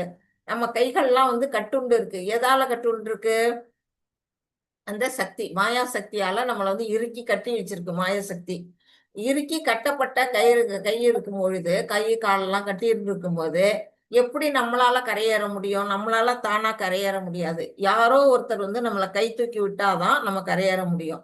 ஒண்ணு பகவானே நேரடியா வரணும், இல்ல ஒரு ஆன்மீக குரு மூலமா, ஆச்சாரியார் மூலமா நம்ம வந்து கரையேறணும். இது 2 ஆப்ஷன் தான் நமக்கு இருக்குது. அந்த 2 ஆப்ஷனுக்கும் நாம என்ன செய்யணும்? முயற்சி எடுக்கணும். அந்த முயற்சியே நம்மள்ட்ட இல்லைன்னா அந்த சம்சார கடல்லையே மூழ்கி போயிடுவோம் அப்படிங்கிறது தான் இதுல வந்து நமக்கு சொல்லப்பட்ட கருத்து. பிரபு. हरे कृष्ण माता जी। हरे नमाम दुष्कृतिनो मूढ़ा प्रबध्यन्ते नराधमाः मायाय बृहद्ज्ञाना आसुरं भावं आश्रिताः। இதுல வந்து என்ன சொல்லியிருக்காங்க? யாரெல்லாம் பகவானை சரணடைய மாட்டாங்க அப்படின்னு 4 வகையான கேட்டகரி இருக்கு. 4 வகையான கேட்டகரி என்ன செய்யறாங்க? பகவான் பாதத்துல சரணடைய மாட்டாங்க. யாராரு? சற்றும் அறிவற்ற மூடர்கள். ஃபர்ஸ்ட் மூடர்கள். அடுத்தது மனிதரில் கடைநிலையோர், நராதமர் அவங்க. 3வது மாயையால் அறிவு கவரப்பட்டவர்கள், மாயையா பக்ரத ஞானா அவர்கள். கடைசியா அசுரரில் நாத்திகத்தன்மையை ஏற்றவர்கள், துஷ்டர்கள். இப்படி அந்த 4 வகையான மனிதர்களும் வந்து பகவான்கிட்ட சரணடைய மாட்டாங்க. அவங்கெல்லாம் வந்து என்ன செய்றாங்க, அடுத்தடுத்த பிறவியில அவங்க மிருக பிறவி கூட விலங்கினமா பிறக்கிறதுக்கான வாய்ப்பு உண்டு அப்படிங்கிறத பகவான் இங்க இந்த இடத்துல சொல்றாங்க. அதுக்கு உதாரணம் தான் இங்க கொடுத்திருக்கிறாங்க. ஃபர்ஸ்ட் பாத்தீங்கன்னா நாத்திகர். இவங்கெல்லாம் வந்து என்னன்னா அறிவாளிகளா இருப்பாங்க. என்ன அறிவாளிகள்? ஒரு சயின்டிஸ்டா கூட இருக்கலாம். இல்ல வந்து ஒரு இது என்னது பெரிய போஸ்ட்ல இருக்கக்கூடிய கலெக்டரா இருக்கலாம். இல்ல வந்து படிச்சுட்டு நல்ல ஓவியம் வரைகிறது, நோபல் பரிசு பெற்றவங்க அப்படின்னு ஒரு ஒரு நல்ல உயர்ந்த நிலையில இருப்பாங்க. அவங்களுக்கு அறிவுங்கிறது இருக்கும். ஆனா என்ன இருக்காது? பக்தி இருக்காது. பகவான் மேல நம்பிக்கை இருக்காது. அந்த நிலையில நாத்திக நிலையில இருக்கிறதுனால அவங்களுக்கு அவ்வளவு அறிவு இருந்தும் மாயையில சிக்கிட்டு இருக்கவங்க ஒருத்தவங்க. அடுத்தது மூடர். மூடருக்கு யாரு உதாரணம்னா ஒரு கழுதை. கழுதை என்ன செய்யுது? அது வந்து அவனோட எஜமானன் வந்து ஒரு புல்லுக்கட்டு கொடுக்குறான் சாப்பிட்றதுக்கு. அது அது அந்த புல்லுக்கட்டு அவன் மூலமா கிடைக்கிறதுனால அது அது தலை மேல வந்து ஒரு வண்டியில என்ன செய்யறான்? அளவுக்கு அதிகமான பாரத்தை ஏத்தி அதை வந்து அவன் வந்து பயன்படுத்திக்கிறான். ஆனா அது வந்து அதுக்கு தெரியுதா? அந்த அறிவு இருக்கான்னா இல்ல. அது வந்து நாள் பூரா உழைக்குது இந்த அவனுக்கு எஜமானனுக்கு. எதுக்காக? ஒரு புல்லுக்கட்டுக்காக. அது வந்து எப்படின்னா அந்த நிலையில தான் நம்ம மக்கள் என்ன செய்யறாங்க, நாள் பூரா உழைப்பாங்க. ரஜோகுணத்துல இருக்கவங்க பாத்தீங்கன்னா ஐடி கம்பெனிலாம் பாத்தீங்கன்னா காலையில இருந்து நைட்டு 9 மணி 10 மணி மட்டும் அங்க உழைச்சிட்டு வருவாங்க அங்க கொடுக்குற சம்பளத்துக்கு. அந்த ஆனா அவங்களுக்கு வந்து தூங்குறதுக்கோ சாப்பிட்றதுக்கோ கூட நேரம் கிடைக்காது. அந்த அளவுக்கு கடுமையா உழைக்கிறாங்க. அந்த நிலையில இருக்கக்கூடிய மூடர்கள் பகவானை சரணடைய மாட்டாங்க அப்படின்னு சொல்லியிருக்கிறார். அடுத்தது 3வது வந்து பேய் குணம். அதாவது உதாரணமா இங்க ராவணனை சொல்லியிருக்காங்க. அசுர குணம். அவன் என்ன செய்யறான்? உலகத்தையே வெற்றி அடைய வச்சிருவான். நான் வந்து என்ன பண்ணுவேன், இங்க மக்கள்லாம் மேல இது என்னது சொர்க்கலோகம் போறதுக்கு நான் மாடிப்படி அமைச்சு கட்டித்தரேன் அப்படிங்கிறான். ஒரு சொர்க்கத்துக்கு போகணும்னா அதுக்குன்னு சில தவங்கள் யாகங்கள் இருக்கு.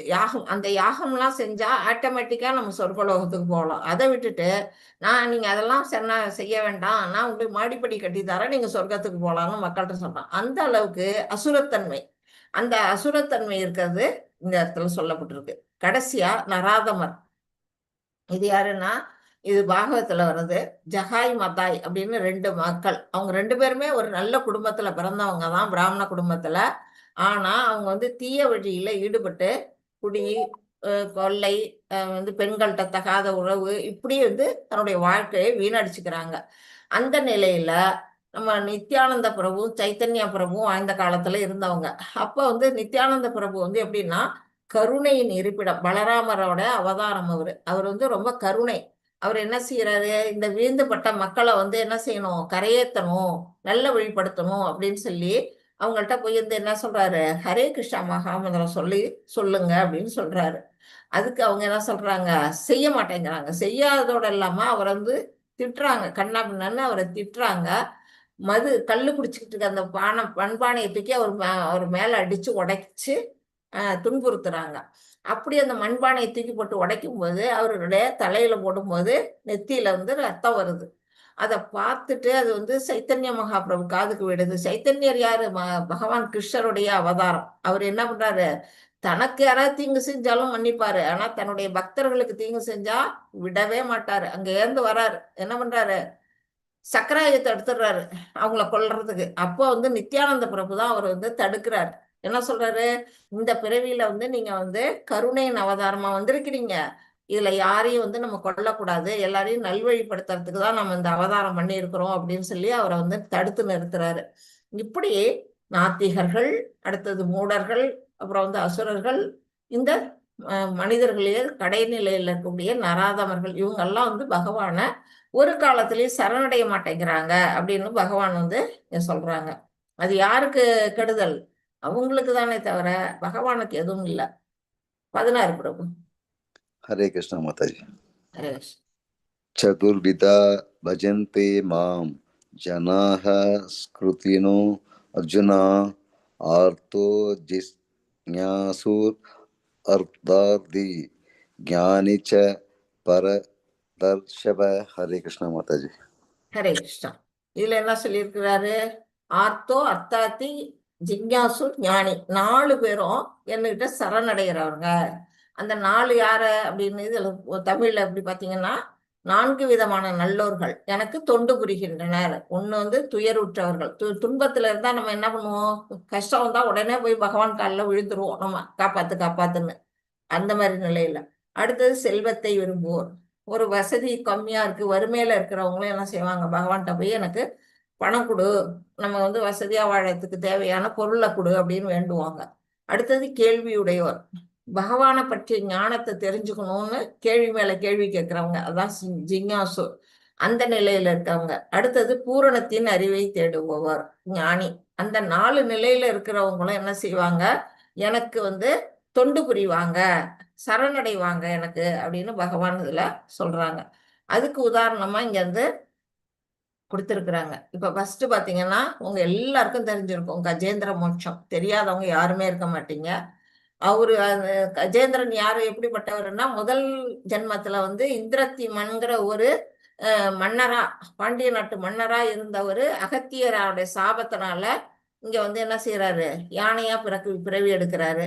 அதே போல இந்த முதலையும் வந்து எப்படி பாத்தீங்கன்னா முதல் பிறவியில வந்து கூஹு கூஹு அப்படின்னு சொல்லக்கூடிய ஒரு கந்தர்வனா இருந்து அவரும் ஒரு முனிவரோட சாபத்தினால இங்க முதலையா வந்து பிறந்திருக்கிறாங்க. 2 பேருமே வசிக்கக்கூடிய இடம் ஒரே இடத்துல வசிக்கிறாங்க.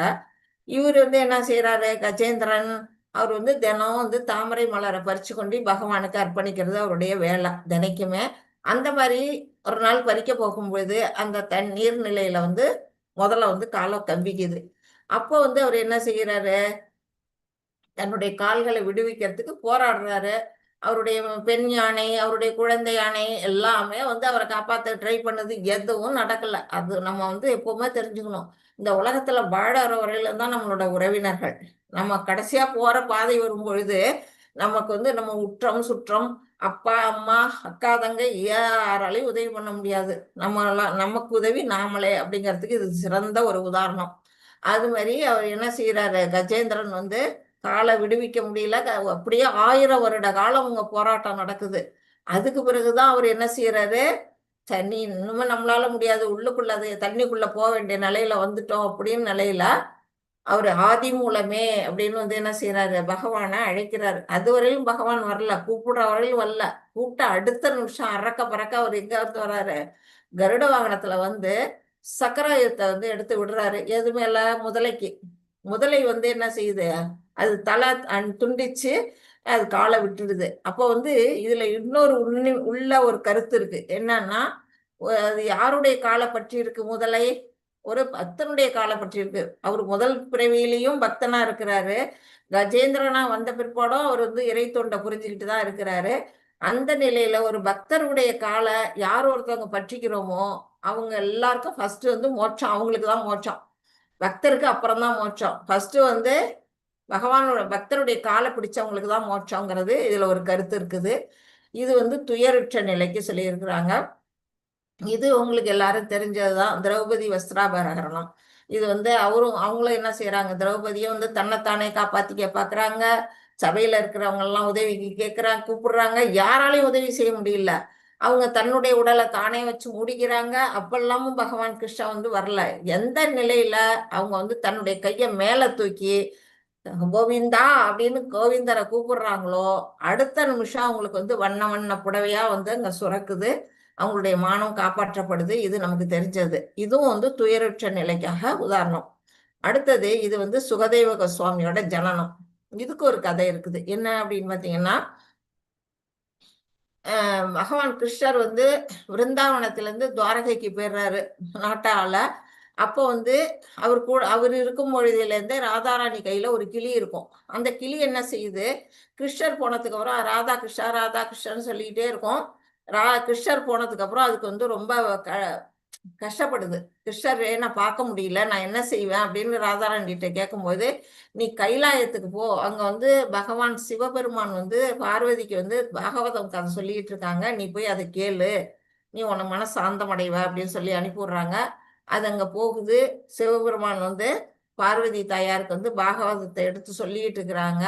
அவங்க ஊங்கொட்டிக்கிட்டே அதை கேட்டுக்கிட்டு இருக்கிறாங்க, அக்னாலஜ்மெண்ட் பண்ணுறாங்க. அதை வந்து அப்ப இதுவும் போய் உட்காந்துக்கிட்டு கேட்டுக்கிட்டு இருக்கு. இடையில வந்து என்ன பண்றாங்க, பார்வதி தூங்கிடுறாங்க. தூங்கினாலும் போடுறது யாருன்னா இந்த கிளி போட்டுக்கிட்டு இருக்கு. அதனால சிவன் கதை சொல்லிக்கிட்டே இருக்கிறாரு. திடீர்னு முழிச்சு பார்வதி சந்தேகம் இருக்கிறாங்க. நான் இவ்வளவு நாள் போட்டுக்கிட்டு இருந்தேன், இப்ப சந்தேகம் இருக்கிற அப்படின்னு சொன்னோன்னா, அப்படியா நான் தூங்கிட்டேனே அப்படின்னா, அப்பனா போட்டது யாரு அப்படின்னு பகவான் திரும்பி பார்க்கறாரு. அங்க கிளி இருக்கு. ஐயோ, உன்னதமான இந்த பாகவதத்தை வந்து ஒரு சாதாரண கிளி கேட்டுடுச்சு, பிடிக்கணும் அதன்னு பிடிக்க போறாரு. அது என்ன பண்ணுது, பறந்து வருது. பறந்து வந்து இங்க வந்து சுகதேவ சுவாமியோட தாயார், அதாவது வியாசருடைய மனைவி, அவங்க என்ன செய்யறாங்க, தூங்கிட்டு இருக்காங்க. வாயை திறந்து வச்சுக்கிட்டு தூங்கிட்டு இருக்கிறாங்க. அது வாயு உள்ள பூந்து வயிற்றுக்குள்ள போய் கருவாக போயிடுது. அப்ப சிவபெருமான் துரத்திக்கிட்டே வந்தோன்னா அவர் வியாசர் சொல்றாரு, நீங்க பயப்படாதீங்க, நான் பாத்துக்கிறேன், அது வந்து கருவாயிடுச்சு, நான் அது பிறந்தோன்னா நான் பாத்துக்கிறேன் அப்படின்னு சொல்லி அவரை அனுப்பி விட்டுறாரு. ஆனா உள்ள போன அந்த சுகதேவ கோஸ்வாமிங்கிற அந்த கிளி என்ன செய்யுது, 16 வருஷம் ஆகுது, 16 வருஷம் வயிற்றுக்குள்ள இருக்குது, ஆனா பிறக்கவே இல்லை. அப்ப என்ன செய்யறது, அவங்க வந்து ரொம்ப துயரம் அடைகிறாங்க. அவங்களால வெளியில அவ்வளவு பாரத்தை அவங்களால சுமக்க முடியல.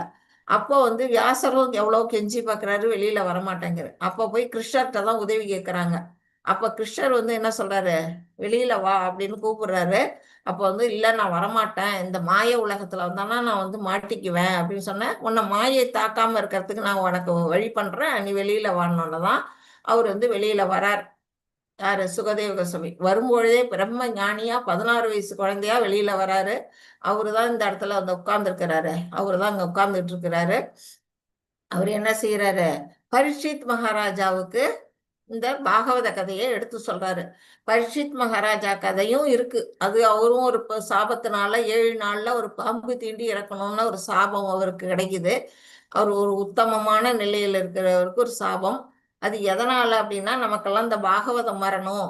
இப்ப எப்படி அர்ஜுனனுக்கு வந்து மாயையை உண்டாக்கி பகவத்கீதையை கொடுத்தாரோ, அது போல பரீட்சித் மகாராஜாவுக்கு ஒரு சாபத்தை கொடுத்து நமக்கெல்லாம் பாகவத கதை வரணுங்கிறதுக்காக அந்த நிகழ்வு நடக்குது. அவர் 7 நாள்ல உயிர் விடுற போறாரு. அந்த 7 நாளும் உண்ணாம உறங்காம சாப்பிடாம நீர் தண்ணி கூட குடிக்காம இருந்து ஒரு பாகவத கதையை கேட்டு மோட்சத்துக்கு போறாரு. யாருகிட்ட கேட்கிறாரு, சுகதேவ கோஸ்வாமி கிட்ட கேட்கிறாரு. அடுத்தது இது வந்து துருவ மகாராஜா. இந்த துருவ மகாராஜாவுடைய கதையை நான் பின்னாடி வரும், அப்ப நான் உங்களுக்கு சொல்லிடுறேன். இது வந்து ஒன்று மட்டும் தெரிஞ்சுங்க, அவர் 5 வயசு குழந்தையா இருக்கும்போதே அவர் வந்து தவன் நிலைக்கு போறாரு. பகவான் விஷ்ணு வந்து அவரை ஆசீர்வாதம் பண்றாரு. அந்த கதை பின்னாடி வரும், நான் சொல்றேன். இது வந்து எப்படின்னா, இங்க வந்து ராமரும் ஹனுமாரும், அனுமார் வந்து எப்படி பகவானுக்கு ராமருக்கு வந்து ஒரு தொண்டு, பக்தி தொண்டு ஆற்றுறாரு அப்படின்னு. நவவித பக்தி இருக்குது, நவவிதமான பக்தி தொண்டு இருக்குது. அது வந்து பிரகலாதர் சொல்றது, அதுவும் பின்னாடி வரும், 9th சாப்டர்ல வரும். அதை நான் உங்களுக்கு சொல்றேன். அந்த நிலையில இவர் வந்து என்ன செய்யறாரு, தாசிய பாவத்துல பகவானை வணங்குறாரு. அது இங்க சொல்லப்பட்டிருக்கு. இது வந்து சூத கோஸ்வாமி நைமிஷாரண்ய முனிவர்களுக்கு கேள்விகளுக்கு பதில் சொல்றாரு. இங்க பாகவதம் வந்து முதல் முறையில வந்து எப்படி பரீட்சித் மகாராஜாவுக்கு சொல்லப்பட்டதோ, அந்த கூட்டத்துல இங்க சூத கோஸ்வாமிங்கிறவர் இருக்கிறாரு. அவரு வந்து திருப்பியும் வந்து 2வது முறையா இங்க சௌனக முனிவர்களுக்கு அவர் வந்து அதே பாகவதத்தை இங்க எடுத்து சொல்றாரு. அதுதான் இந்த காட்சி இங்க கொடுத்திருக்கிறாங்க. 17 பிரபு. हरे कृष्ण माता जी। हरे कृष्ण। देशाज्ञानी नित्य युक्त एक भक्ति विशिष्यते प्रियो हि ज्ञानिनो अर्थम अहम च मम प्रियः। हरे कृष्ण माता जी। ஹரே கிருஷ்ணா. அகம் சசம மம பிரியக அப்படின்னா என்ன, அவன் எனக்கு மிகவும் பிரியமானவன் அப்படிங்கிறாரு. யாரு, இந்த 4 கேட்டகரி பார்த்தோம் இல்லையா, 4 விதமான நல்லோர்கள். ஒண்ணு வந்து துன்பத்தில் இருப்பவர்கள், 2 செல்வத்தை விரும்புவர்கள், 3வது வந்து கேள்வியுடையோர், 4வது கேட்டகரி ஞானி. அந்த ஞானியை வந்து எனக்கு ரொம்ப பிடிக்கும் அப்படிங்கிறார் பகவான். இவர்களில் முழு ஞானத்துடன் எப்போதும் தூய பக்தி தொண்டில் இருப்பவனே சிறந்தவன். இந்த ஞானிதான் சிறந்தவன். ஏனெனில் நான் அவனுக்கு மிகவும் பிரியமானவன், அவனும் எனக்கு மிகவும் பிரியமானவன் அப்படிங்கிறாரு. ஏன் ஞானி அப்படின்னு பாத்தீங்கன்னா, அந்த ஞானிக்கு தான் தெரியும் நாம இந்த உடல் அல்ல, நாம வந்து ஒரு ஆத்மா, நாம இறைவனுடைய அவருக்கு தொண்டாற்றுவதுதான் நம்முடைய இயல்பு அப்படிங்கிறது தெரிஞ்ச ஒரு ஞானி. அவரு பகவான் மேல பிரியமா இருக்கிறாரு. அதே திருப்பி பகவானும் அவர் மேல பிரியமா இருக்கிறேன் அப்படின்னு வந்து இந்த இடத்துல வந்து சொல்றாங்க. 19 பிரபு. हरे कृष्ण माता जी।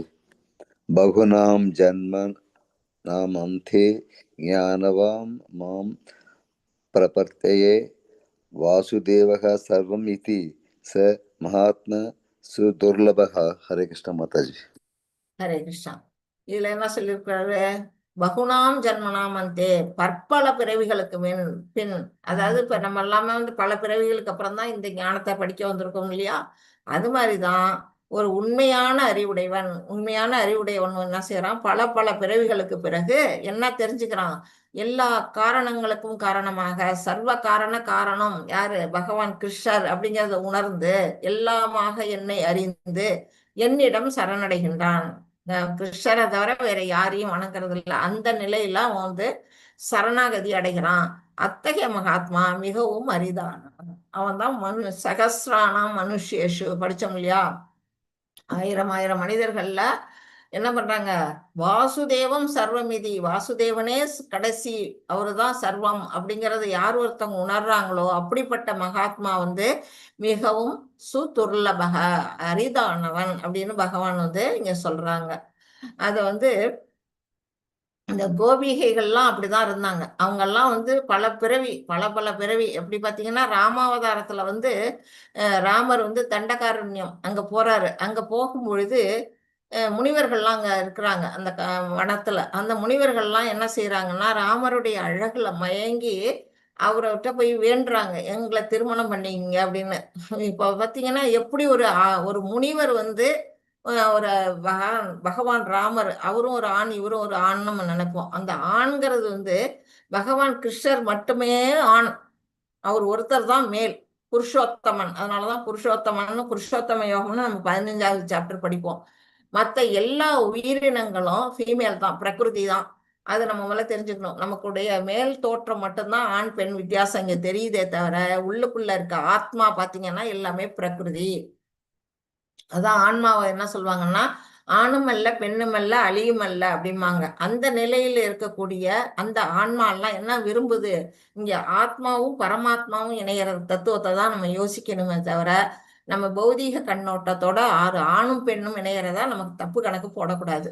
அந்த நிலையில தண்டகாருண்ய முனிவர்கள்லாம் போய் ராமர்கிட்ட வேண்டுறாங்க. அதுக்கு வந்து அவர் சொல்றாரு, இந்த பிறவியில நான் வந்து ஏகபத்தினி விரதன், ஒரு மனைவியோட நான் இருப்பேன். அதனால நீங்கெல்லாம், நான் கிருஷ்ணாவதாரம் எடுக்கும் போது நீங்கெல்லாம் கோபிகைகளா அங்க வாங்க, உங்களுடைய விருப்பத்தை நான் நிறைவேற்றுறேன் அப்படின்னு பகவான் சொல்றாரு. அந்த கோபிகைகள்லாம் என்ன செஞ்சிருக்காங்க? ஏதாவது படிச்சாங்களா? வேதங்கள் தெரியுமா அவங்களுக்கு? ஸ்கூலுக்கு போனாங்களா? ஒன்றும் கிடையாது. தவம் செஞ்சாங்களா? யாகம் ஏற்றாங்க? எதுவுமே கிடையாது. ஒன்னே ஒண்ணு செஞ்சாங்க, பக்தி. எப்படி பக்தி? பிரேம பக்தி. அந்த பிரேம பக்தியால அவங்க வந்து என்ன செஞ்சாங்க? இறைவனை எளிதாக அடைந்தார்கள் அப்படிங்கிறது தான் இதுல சொல்லப்பட்டது. இதுக்கு வந்து நாரதருக்கு ஒரு கதை இருக்குது. நாரதர் என்ன செஞ்சாரு? ஒரு முறை பகவான்கிட்ட போய் சொல்றாரு, என்னை விட பக்தியில சிறந்தவங்க யாராவது இருக்கிறாங்களா? நான் தான் எப்ப பார்த்தாலும் முழு நேரமும் நாராயணா நாராயணான்னு உங்களையே, உங்க நாமத்தையே சொல்லிக்கிட்டு நான் தான் பக்தியில உங்க மேல ஈடுபட்டுக்கிட்டு இருக்கேன். என்னை விட சிறந்த பக்தர்கள் யாரும் கிடையாது அப்படின்னு அவர் வந்து பகவான் நாராயணர்கிட்டே கிருஷ்ணர்கிட்டே போய் சொல்றாரு. சொன்ன உடனே பகவான் சிரிச்சுக்கிறாரு. சிரிச்சுக்கிட்டு என்ன சொல்றாரு, சரி நாரதரே, எனக்கு கொஞ்சம் தலைய வலிக்குது, நீங்க என்ன செய்யுங்க, நீங்க ஒரு பக்தருங்கிறீங்க, உங்களுடைய காலடி மண்ணை எடுத்து கொடுங்க, யாரும் பக்தருடைய காலடி மண்ணை எடுத்து பூசினா எனக்கு தலைவலி போயிடும் அப்படின்னு சொல்றாரு. உடனே நாரதர் வந்து, எப்படி அதெல்லாம் இல்ல, நான் என்னோட காலடி மண்ணை எடுத்து கொடுத்தா எனக்கு பாவம் வந்துடும், பகவான் நீங்க உங்களுடைய தலையில வந்து என்னோட காலடி மண்ணை பூசுறதா முடியவே முடியாது அப்படிங்கிறாரு. சரி அப்படின்னா நீங்க போய் துவாரகையில ராணிகள்கிட்ட எல்லாம் கேட்டு வாங்கிட்டு வா அப்படின்னு ஓடுறாரு அவரு. அங்க போய் ருக்மணிகிட்ட கேட்கிறாரு, சத்யபாமாட்ட கேட்கிறாரு, இன்னும் இருக்கக்கூடிய ராணிகள்கிட்ட எல்லாம் போய் கேட்கிறாரு. யாருமே கொடுக்க மாட்டேங்கிறாங்க. எல்லாரும் வந்து நான் தரமாட்டேன், என்னோட காலடி மண்ணா பகவான் கொடுத்தா எனக்கு பாவம் வந்துடும் அப்படின்னு சொல்லி அவரை அனுப்பி விட்டுறாங்க. வந்து இவர்கிட்ட சொல்றாரு, கிருஷ்ணர்கிட்ட, இல்ல யாருமே தரமாட்டேங்கிறாங்க, முன்னு வர மாட்டேங்கிறாங்க அப்படின்னா, சரி நீ விருந்தாவனம் போ, அங்க இருக்க கோபிகள்லாம் இருக்காங்க, அவங்கள்ட்ட போய் கேளு அப்படின்னு அவர் அனுப்புறாரு. அவங்க என்ன படிக்காதவங்க, முட்டாளு, அவங்கள்ட்ட போய் கேட்டா அவங்க என்ன செய்வாங்க, கொடுப்பாங்களா அப்படின்னு, நீ போய் கேட்டு பாரு அப்படின்னு சொல்லி அவரை வந்து அனுப்பி விடுறாங்க. உடனே அவரும் வராரு. பகவான் சொல்லிட்டாரு, செஞ்சுதானே ஆகணும். விருந்தாவனத்துக்கு வராரு. அங்க இருக்க கோபிகள்கிட்ட எல்லாம் இந்த மாதிரி பகவான் கிருஷ்ணருக்கு தலைய வலிக்குதான், அதனால நான் வந்து உங்களுடைய காலடி மண்ணெல்லாம் எடுத்து கொடுங்க, அதை வந்து அவர் பூசுனா தலைவலி நின்னுடும் அப்படின்னு அவங்க சொல்றாங்க. சொன்ன உடனே ஒரு நிமிஷம் ஐஸ்வர்யா,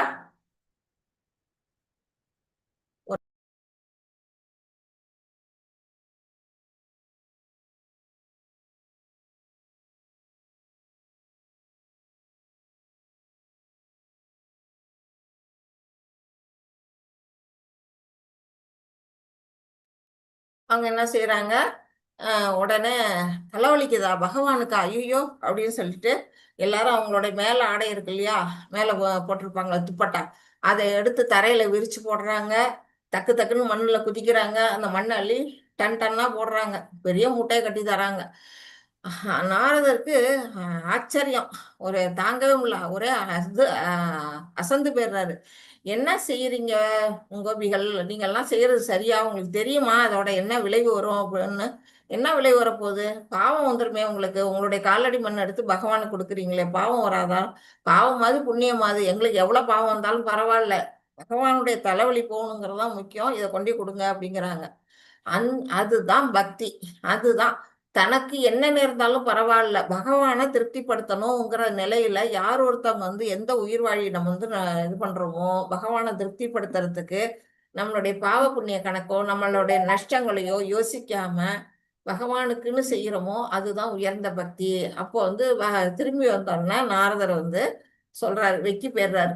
தெரிஞ்சு போயிடுது அவருக்கு, நம்ம பக்தி எல்லாம் ஒண்ணுமே இல்ல, கோபியோட பக்திக்கு ஈடு இணையும் இல்ல அப்படிங்கிறத அவர் புரிஞ்சுக்கிறாரு.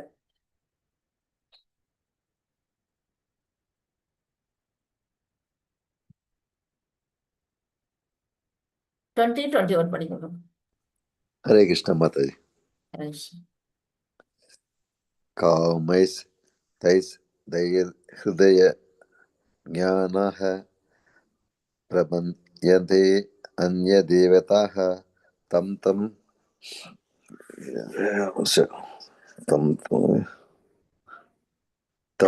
नियमम् आस्ताय प्रकृत्याय नितयः स्वया ये यां तनुं भक्तः श्रद्धया सिद्धुम् इच्छति तस्यासलां श्रद्धां ताम् एव विदताम् யஹம். ஹரே கிருஷ்ணா மாதாஜி. ஹரே கிருஷ்ணா. இதுல என்ன சொல்றாரு பகவான், ஜட ஆசைகளால் அறிவு இழந்தவர்கள் நம்ம இந்த எல்லாமே என்ன செய்யறோம், நம்ம இந்த உலகத்துல அதை அனுபவிக்கணும், இதை அனுபவிக்கணும், நமக்கு ஒரு நல்ல படிப்பு இருக்கணும், நல்ல செல்வம் இருக்கணும், வசதியா வாழணும், இதெல்லாம் தான் நம்முடைய ஆசை, ஜட ஆசை. அந்த ஆசைகளால அறிவு இழந்த நாமெல்லாம் என்ன செய்யறோம், தேவர்களிடம் சரணடைந்து, குறிப்பிட்ட தேவர் வந்து என்ன செய்யறாங்க, நம்மளுடைய ஆசையை பூர்த்தி பண்றாங்க. நமக்கு வந்து நோயிட்டு இருக்காமா, போய் சூரியனை வழிபாடு பண்றோம். நமக்கு நல்ல கல்வி வேணுமா, சரஸ்வதி தாயை போய் வணங்குறோம். பணம் வேணுமா, லக்ஷ்மி கிட்ட போறோம். அழகான மனைவி வேணுமா, உடனே சிவபெருமானுடைய மனைவியா இருக்கக்கூடிய உமாதேவியை வழிபாடு பண்றாங்க. இப்படி ஒவ்வொருத்தரும் ஒவ்வொரு என்ன செய்யறாங்க, தேவர்களை தன்னுடைய விருப்பத்துக்காக அங்க போய் அவங்கள்ட்ட சரணடைஞ்சு என்ன செய்யறாங்க, தங்களது இயற்கைக்கேற்ற வழிபாட்டு முறைகளையும் நியமங்களையும் பின்பற்றுகின்றனர். இங்க பாத்தீங்கன்னா இங்க வந்து பிரம்மதேவனை வணங்குறாங்கிற ஒருத்தவங்க, சிவபெருமானை வணங்குறாங்க ஒருத்தவங்க. இது ரெண்டும் கூட தேவலாம். இங்க போய் மனிதன், சாதாரண மானிடனோட காலில் போய் விழறாங்க. அந்த மாதிரிதான் ஹிட்லர் எல்லாம் வழிபாடு பண்ணி இருக்கிறாங்க. இது இப்போ கூட அரசியல்வாதியை வழிபாடு பண்றவங்களெல்லாம் நம்ம பார்த்துருக்கோம். ஒரு அரசியல்வாதி வந்தாங்கன்னா உடனே சட்டார்னு தரையில விழுந்து கும்பிடுவாங்க. எதுக்கு, ஏதோ ஒரு லாபம் அவங்களுக்கு. அடுத்தது இங்க அதை விட மோசம், இங்க போய் சமாதியை வணங்குறவங்க. அடுத்தது காட்டுல வந்து ஒரு புளிய மரத்துல ஆணி அடிச்சு பேய் பிசாசுகளை வணங்குறாங்க. இந்த மாதிரி அவரவர் இயல்பு, அவங்களுடைய இயல்புக்கு ஏற்ற மாதிரி வழிபாடு முறைகளையும் நியமங்களையும் மக்கள் வந்து பின்பற்றுகிறார்கள். எல்லோரது இதயத்திலும் நான் பரமாத்மாவாக இருக்கின்றேன். பகவான் நம்ம இதயத்திலே இருக்கிறாரு, அவரை விட்டுடுறது, வெளியில போய் கடவுளை தேடிக்கிட்டு இருக்கிறோம் நாம. தேவர்களை வழிபட வேண்டும் என ஒருவன் விரும்பும் போது அந்த குறிப்பிட்ட தேவனிடம் பக்தி செய்வதற்கான அவனது நம்பிக்கை நானே பலப்படுத்துகிறேன். பகவான் என்ன செய்யறாரு, நமக்கு உறுதுணையா இருக்கிறாரு. நம்ம ஒரு எந்த தேவனை வழிபடணும்னு நம்ம ஆசைப்படுறோமோ அதை வந்து பக்கபலமா அவர் என்ன செய்யறாரு, நம்பிக்கையை விருத்தி பண்றாரு பகவானே. அவருதான் கடவுள்னு அவருக்கு தெரியுது. அவர் ஏன் இந்த மாதிரி செய்யறாரு அப்படின்னு நம்ம யோசிச்சோம்னா அதுக்கும் ஒரு காரணம் இருக்கு. ஏன்னா ஒருத்தரையுமே வழிபாடு பண்ணாம நாத்திகனா வழி கடவுளே இல்லைன்னு சொல்றவனை விட அட்லீஸ்ட் ஒரு தேவனையாவது வந்து வழிபாடு பண்றானே, அதை வழிபட்டு வழிபட்டு வந்து என்ன செய்யலாம், பின்னாடி வந்து கடவுள்ல முழுமுதல் கடவுள் கிருஷ்ணர் தான் அப்படிங்கிறத உணர்றதுக்கான நிலை வரும். இப்ப சிவபெருமானை நம்ம வழிபட வழிபட என்ன செய்வார் அப்படின்னா, சிவபெருமான் வந்து முதல் வைஷ்ணவர் அவர்தான், தூய வைஷ்ணவர். அவர் வந்து எப்போ சதா சர்வ காலமும் எப்ப என்ன பண்ணிட்டு இருக்காரு, தியானத்திலேயே இருப்பாரு. யாரை குறிச்சு? பகவான் கிருஷ்ணர் நாராயணர் நினைச்சு தியானம் பண்ணிட்டு இருப்பாரு. அவரை வணங்க வணங்க அவர் என்ன செய்வாருன்னா நம்ம பகவான் மேல வணங்குறதுக்கான வழிவகையை நமக்கு ஏற்படுத்தி கொடுப்பாரு. அதனாலதான் பகவான் என்ன செய்யறாரு, எந்த தேவனையாவது நீ வழிபடுறியா வழிபடு அப்படின்னு சொல்லி அவனுக்கு வந்து இன்னும் கொஞ்சம் அதுக்கான வசதியை செய்யறாரு. 22-23 பிரபு. हरे कृष्ण माता जी। ஹரே கிருஷ்ணா. सदया श्रद्धया युक्सत् युक्तत् दस्याराधनम् ईहते लपतस ततः कामान् मयैव विविधान् हितान् अन्तवन्तु बलं देशां तद्भवत् यल्ब मेधसां देवान् देव यजो यान्ति मद्भक्ता यान्ति माम् अपि। हरे कृष्ण माता जी। ஹரே கிருஷ்ணா. இப்ப என்ன சொல்லியிருக்காரு இதுல, இத்தகைய நம்பிக்கையுடன் இணைந்து அவன் ஒரு குறிப்பிட்ட தேவரை வழிபட்டு தனது ஆசைகளை பூர்த்தி செய்ய முயற்சி செய்கிறான். ஆனால் உண்மையில் இந்த நன்மைகள் எல்லாம் என்னால் மட்டுமே அளிக்கப்படுபவை ஆகும். அவர் தான் பிரைம் மினிஸ்டர் மாதிரி, அவருக்கு கீழே தான் மற்ற மந்திரிகள்லாம் இருக்கிற மாதிரி பகவானுடைய செயலாற்றவர்களா, அதாவது செயல்படுபவர்களாக தான் மற்ற தேவர்கள்லாம், அவருக்கு காரியதரிசி மாதிரி தான் மற்ற தேவர்கள்லாம் இருக்காங்க. அவர் வந்து இங்க ஆர்டர் கொடுக்கணும், இதை இந்த பலனா வந்து அந்த மனிதனுக்கு கொடு, இந்த உயிர் வாழிக்கு இந்த நன்மையை செய்யின்னு அவர் அங்க அனுமதி கொடுத்தாதான் இந்த தேவர்கள் வந்து நமக்கு வந்து அந்த வரத்தை கொடுப்பாங்க. அது வந்து யாருக்கு தெரியல, நமக்கு தெரியல. அததான் சொல்றாரு, உண்மையில் இந்த நன்மைகள் எல்லாம் என்னால் மட்டுமே அளிக்கப்படுபவை ஆகும் அப்படின்னு பகவான் சொல்றாரு. இங்க பாத்தீங்கன்னா இவர் தான் பார்க்கடல்ல இருக்கக்கூடிய ஷீரோகதாயு விஷ்ணு. அவரு போய் அவர்கிட்ட கூட நெருங்க முடியல. பார்க்கடல்ல கரையில இருந்துகிட்டு எல்லா தேவர்களும் என்ன செய்யறாங்க, வேண்டுறாங்க. இங்க பாருங்க, சிவபெருமான் இருக்கிறாரு, பிரம்மா இருக்காரு, நாரதர் இருக்காரு, எல்லா தேவர்களும் இங்க கூடி இருக்கிறாங்க. என்ன செய்யறாங்க, பகவானை நினைச்சு தியானம் பண்ணோம்னா அவர் வந்து மேல வராரு, காட்சி கொடுக்கிறாரு. இவங்க தன்னுடைய குறைகள் எல்லாம் அங்க வந்து சொல்றாங்க. இப்ப ராஜா வந்து உப்பரிகள் என்னட்டு மக்களுடைய குறைகள் எல்லாம் நீக்குவார் இல்லையா, குறை தீர்க்கும் மன்றம் இருக்கும் இல்லையா, அந்த மாதிரிதான் இங்க வந்து தேவர்கள்லாம் என்ன செய்யறாங்க, பார்க்கடல்ல கரையில போய் நின்று பகவானை வணங்கி தன்னுடைய குறைகள் எல்லாம் அவங்க வந்து அப்ப பண்றாங்க. அப்ப பகவான்கிட்ட அவங்களுடைய குறைகளை எடுத்து கொள்றாங்கன்னா அவங்க எப்படி நம்மளுடைய குறைகளை தீர்ப்பாங்க? அதுக்கு காரணம் யாரு, மூலகர்த்தாவா இருக்கிறது பகவான் கிருஷ்ணர் தான் அப்படிங்கிறத நம்ம வந்து புரிஞ்சுக்கணும். தேவர்களை வழிபடும் சிற்றறி படைத்த மக்களது பலன்கள் தற்காலிகமானதும் ஒரு எல்லைக்கு உட்பட்டதும் ஆகும். நம்ம வந்து சிற்றறிவு படைத்தவர்கள்ட்டாரு பகவான், நமக்கெல்லாம் அறிவு கம்மி, அதனாலதான் நம்ம என்ன செய்யறோம், தேவர்களை வழிபாடு பண்றோம். அந்த மாதிரி அதனால வரக்கூடிய பலன்கள் எப்படிப்பட்டதுன்னா தற்காலிகமானது, ஒரு எல்லைக்கு உட்பட்டது. இந்த உலகத்துல வாழ வர வரையில தான் நம்ம வேண்டுற அந்த வரங்கள் வந்து பயன்படும். இந்த உடலை விட்டுட்டோம்னா அந்த வரங்களோட பலன்களையும் நம்ம அனுபவிக்க முடியாது. நம்ம கல்வியை இயக்கலாம், செல்வத்தை இயக்கலாம், எல்லாத்தையுமே இங்க விட்டுட்டு தானே போறோம். எதுவுமே நம்ம எடுத்துட்டு போறது இல்லையே. அதனால எல்லாமே தற்காலிகமானது, ஒரு எல்லைக்கு உட்பட்டது. தேவர்களை வழிபடுவோர் தேவர்களின் உலகங்களுக்கு செல்வர், ஆனால் எனது பக்தர்கள் இறுதியில் எனது உன்னத உலகை அடைகின்றனர். நாம எந்த தேவனை வழிபாடு பண்றோமோ அந்த தேவனுடைய உலகத்துக்கு தான் நாம இறந்த பிற்பாடு அங்க போறோம் அப்படிங்கிறத பகவான் இங்க சொல்றாங்க. நம்ம சூரியனை வழிபட்டா சூரிய உலகத்துக்கும், சிவபெருமானை வழிபட்டா கைலாயத்துக்கும் இப்படி நம்ம போறோம். ஆனா அந்த உலகங்களும் என்னன்னா ஒரு குறிப்பிட்ட காலத்துக்கு அப்புறம் அழிவுறக்கூடியது. அப்ப நம்ம திரும்பவும் இங்க பூமிக்கு தான் வரணும். ஆனா பகவானுடைய பக்தர்கள் வந்து என்ன செய்யறாங்க, பகவான் இருக்கக்கூடிய அந்த வைகுண்ட லோகங்களுக்கும் கோலோக விருந்தாவனத்துக்கும் போயிட்டாங்கன்னா அவங்க திரும்பி இந்த உலகத்துக்கு வரமாட்டாங்க. பிறப்பிறப்பு சுழற்சி அவங்களுக்கு கிடையாது. அதனால நம்ம வந்து மோட்சத்தை வேண்டணும்னா பகவானை தான் சிவபெருமானே சொல்றாரு, முக்தி வேணும்னா முகுந்தனை வேண்டுங்கள் அப்படிங்கிறாரு. முக்தி கொடுக்கும் கடவுள் முகுந்தன் மட்டும்தான். அந்த நிலையில மத்தவங்க எல்லாம் என்ன செய்வாங்க, வரம் தான் கொடுப்பாங்க. நம்ம வேற எந்த வரம் வேணாலும் கொடுப்பாங்க, முக்தியை கொடுக்க மாட்டாங்க. முக்தியை பகவான் கிருஷ்ணரால மட்டும்தான் கொடுக்க முடியும். அதனால அவரை வணங்கினாதான் அவருடைய உலகத்துக்கு போக முடியும் அப்படிங்கிறது இதுல சொல்லப்பட்டிருக்கு. 24 பிரபு. हरे कृष्णा। ஹரே கிருஷ்ணன். अव्यक्तं व्यक्तिम् आपन्नं मन्यन्ते माम् अबुद्धयः परं पावम् अजानतो मामव्ययम् अनुत्तमम्। हरे कृष्ण माता जी। ஹரே கிருஷ்ணா.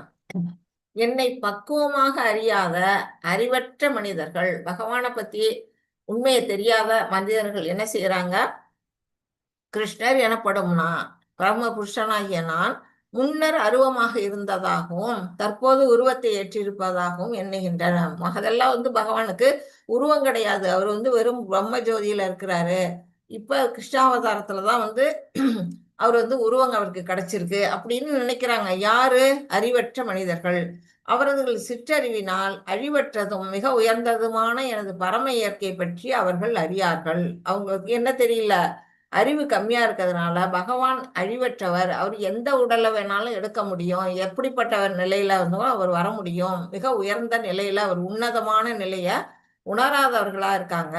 இப்ப ஒரு குழந்தை என்ன செய்யுது, கண்ணாடி இது திருவிழா கூட்டத்துல பாத்தீங்கன்னா கலர் கண்ணாடி விற்கும், பிளாஸ்டிக்ல எல்லாம், மஞ்சள் கலர்ல, பச்சை கலர்ல, சிவப்பு கலர்ல. ஒவ்வொரு குழந்தையும் ஒவ்வொரு விதமான கண்ணாடியை வாங்கி போட்டுக்கும். மஞ்சள் கலரை போட்டா எல்லாமே மஞ்சளா தெரியுது, சிவப்பு கலர் போட்டா எல்லாமே நமக்கு சிவப்பா தெரியுது. அந்த மாதிரிதான் இந்த அறிவற்ற முட்டாள்கள் என்ன செய்யறாங்க, தன்னுடைய பார்வையை அவங்களாவே மறைச்சுக்கிட்டு பகவானை பற்றிய உண்மையை தெரியாம அவங்க என்ன செய்யறாங்க, இறைவனை பற்றிய உண்மை தெரியாம அவங்க உருவமற்றவர், அருவமானவர், இப்ப இந்த பிறவியில தான் உருவம் வந்திருக்கு அப்படின்னு எல்லாம் நினைக்கிறாங்க. அவரை பத்தி முழுமையா தெரியாதவர்கள் அப்படின்னு சொல்றாரு. 25, 26 பிரபு. हरे कृष्ण माता जी। ஹரே கிருஷ்ணன்.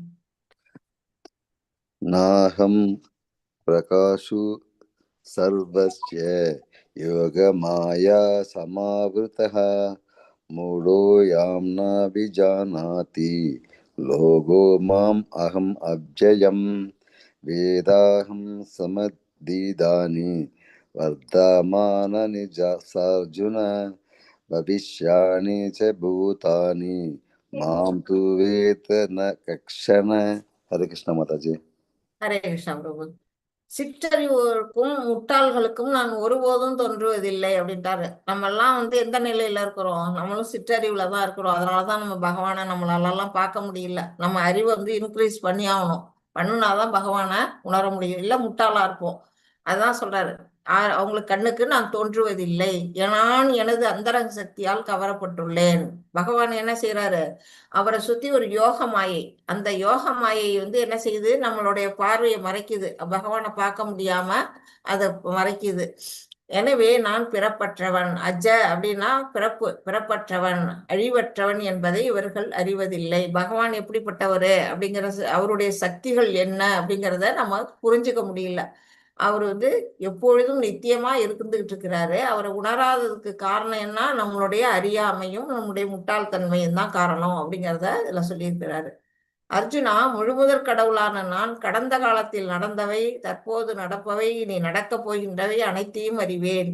நான் எல்லா ஜீவாத்மாக்களையும் நன்கறிவேன், ஆனால் என்னை அறிந்தவர் யாரும் இல்லை. பகவான் ரொம்ப ஃபீல் பண்ணி சொல்றாரு, என்ன அறிந்தவர்கள் யாருமே இல்லை, ஆனா எல்லாரையும் எனக்கு தெரியும். ஏன் எப்படி தெரியும் அவருக்கு, எல்லாருடைய இதயத்திலையும் தான் அவர் இருக்காரு பரமாத்மாவா, அதனால அவருக்கு எல்லார பத்தியும் தெரியும். ஆனா அவரை பத்தி நமக்கு ஒண்ணுமே தெரியல. அவர் எப்படி 3 காலமும் உணர்ந்தவர், காலமே அவர் தான், காலஸ்வரூபமா இருக்கக்கூடியது பகவான் கிருஷ்ணர். அவரும் என்ன செய்யறாரு, 3 காலமும் தெரிஞ்சவர். இப்ப ஃபர்ஸ்ட் எடுத்தோடனேயே அவர் நம்மளுடைய 2nd சாப்டர்லயே சொல்லியிருக்கிறாரு, அர்ஜுனா, நீயும் நானும் பற்பல பிறவிகள் பிறந்து பிறந்து வந்துகிட்டு இருக்கோம். ஒவ்வொரு பிறவியா எனக்கு நீயும் நானும் தோன்றிட்டு இருக்கிறோம். ஆனா நீ எல்லாத்தையும் மறந்துட்ட, ஆனா நான் எதையும் மறக்கல அப்படின்னு சொல்றாரு இல்லையா. அந்த நிலையில அவர் பல பல அவதாரங்கள் எடுத்து பல பல காலங்களா அவர் இருக்கிறாரு. பல பிறவிகள் பல பிறவிகள்ல பல விதமான அவதாரங்களை அவர் எடுத்திருக்கிறாரு, இன்னமும் எடுப்பாரு. எல்லாமே அவருக்கு தெரியும். ஆனா நம்ம சாதாரண உயிர்வாழிகள் அவரை புரிஞ்சு கொள்ள முடியாது. அந்த ஜடம் வந்து நமக்கு வந்து மறைச்சிருக்கு அப்படிங்கறது தெரிஞ்சு. 28 பிரபு. हरे कृष्ण माता जी। ஹரே கிருஷ்ணா. येषां त्वन्त गदं पापं जरानं पुण्यकर्मणां द्वन्द्व मोह निर्मुक्ता भजन्ते मां दृढव्रता। हरे कृष्ण माता जी। ஹரே கிருஷ்ணா பிரபு. முற்பிறவியிலும் இப்பிறவியிலும் புண்ணிய செயல்களில் ஈடுபட்டு எவர்களது பாவ விளைவுகள் முழுமையாக ஒழிக்கப்பட்டு விட்டதோ, பகவான் என்ன சொல்றாரு, நம்ம எல்லாம் வந்து பாவங்கள் வந்து மூட்டை மலைமலையா குமிச்சு வச்சிருக்கோம். நம்ம வந்து ஆரம்பத்துல ஃபர்ஸ்ட் வரும்போது கொஞ்சம் பாவத்தோட தான் வந்திருப்போம். ஆனா நம்ம வந்து திணையளவு பாவத்தை வந்து பனையளவு பாவமா பெருக்கி வச்சிருக்கிறோம். அதான் நிறைய சஞ்சீத கர்மாம்பாங்க. அந்த மாதிரி மலைமலையா இருக்கிற அந்த பாவத்தை எப்படி ஒழிக்கணும்? முற்பிறவிலையும் முன்னாடி பிறவிலையும் இந்த பிறவிலையும் புண்ணிய செயல்களில் ஈடுபட்டு நல்ல ஒரு நற்காரியங்களை செஞ்சு அந்த பாவங்களை யார் ஒருத்தன் ஒழிக்கிறானோ, எவர்கள் மயக்கத்தின் இருமையிலிருந்து பூரணமாக விடுபட்டுள்ளார்களோ, எல்லாமே வந்து இங்க என்ன நடக்குதுன்னா டிவாலிட்டி. இங்க இரவு பகல், இன்பம் துன்பம், குளிர் வெப்பம் அப்படின்னு எல்லாமே டுவாலிட்டியில இருக்கக்கூடிய இந்த பௌதிக உலகத்துல இருந்து விடுபட்டு யார் ஒருத்தவங்க வராங்களோ அவர்களே எனது பக்தி தொண்டில் மன உறுதியுடன் ஈடுபடுவர். நம்ம வந்து ஒரு மன உறுதி நமக்கு வேணும். ஒவ்வொருத்தருமே ஒரு மன உறுதியோட, எப்படிப்பட்ட மன உறுதி அப்படின்னு பார்த்தா, ஒரு குருவி என்ன செய்யுது, கடற்கரையில தன்னோட குஞ்சுகளுக்காக ஒரு கூடு கட்டி அதுக்குள்ள முட்டை போட்டு குஞ்சுகளை வைக்குது. கடற்கரையில வச்சிருக்கிறதுனால அலை அடிச்சோன்னா அந்த கடல் வந்து என்ன செய்யுது, இழுத்துக்கிட்டு போயிடுது. அந்த கூட்டோட இழுத்துக்கிட்டு போயிடுது. அந்த குருவி வந்து அங்க கெஞ்சுது, வந்து கடலரசனே என்னோட குருவி குஞ்சுகளை திருப்பி கொடுத்துரு. ஏன்னா ஒரு தாய் பறவை தன்னுடைய குஞ்சுகளை காப்பாற்றணும்னு நினைக்குது. ஆனா கடலரசன் சொல்லுது, அதெல்லாம் கொடுக்க மாட்டேன், எனக்குள்ள எதெல்லாம் வந்ததோ அதெல்லாம் எனக்கு தான் சமர்ப்பணம், உனக்கு திருப்பி தரமாட்டேன் அப்படிங்குது. உடனே குருவி என்ன செய்யுது, அப்படியா அப்படின்ட்டு என்ன செய்யுது, தன்னுடைய அழகால இந்த தண்ணி கடல் தண்ணிய கவ்வி கொஞ்சோண்டு எடுத்துட்டு போய் இன்னொரு இடத்துல ஊத்துது. அதை பார்த்துட்டு இப்படியே திருப்பி திருப்பி செய்யவும் கடல் கேக்குது, நீ என்ன செஞ்சுட்டு இருக்க அப்படின்னா, நான் பாரு உன்னை கடல்ல நான் வத்த வைக்க போறேன், வத்த வச்சுட்டு நான் உள்ளுக்குள்ள இருக்க என் குஞ்சுகளை காப்பாத்த போறேன்னா கடல் அரசன் வந்து சிரிக்குது. இந்த குருவி துணியோண்டு வாய் வச்சுக்கிட்டு இந்த கடல்ல வந்து வத்த வைக்கிறாங்கிறதுன்னு சிரிப்பா இருக்குது அதுக்கு. அப்ப பகவான் என்ன செய்யறாரு, அந்த குருவிக்கு வந்து உதவி செய்யணும்னு கருடன் அனுப்புறாரு. கருட பகவான் அங்க இருந்து வராரு, வந்து கடல் அரசன்ட்ட சொல்றாரு, இப்போ அந்த குருவியோட குஞ்சுகளை நீ திருப்பி தரியா, இல்ல இந்த குருவி செய்யற வேலையை என்னால ஒரு நிமிஷத்துல செய்ய முடியும், உன்னை ஒரே நிமிஷத்துல நான் வத்த வச்சிருவேன், அப்ப நீ வந்து நீதான் அழிஞ்சு போவ, நீ என்ன செய்யற அப்படின்னு கேட்டோம்னா உடனே பயந்துருது கடல். பயந்து போய் என்ன செய்யுது, குருவிகளோட குஞ்சுகளெல்லாம் திருப்பி கொண்டாந்து கடற்கரையில விடுது.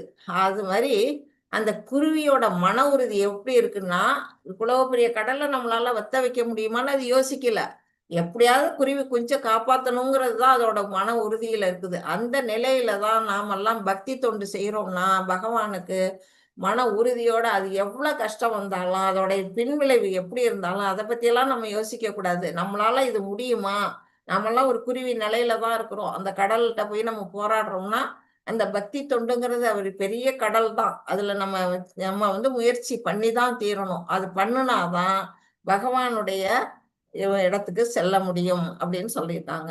30 பிரபு. हरे कृष्ण माता जी। ஹரே கிருஷ்ணா.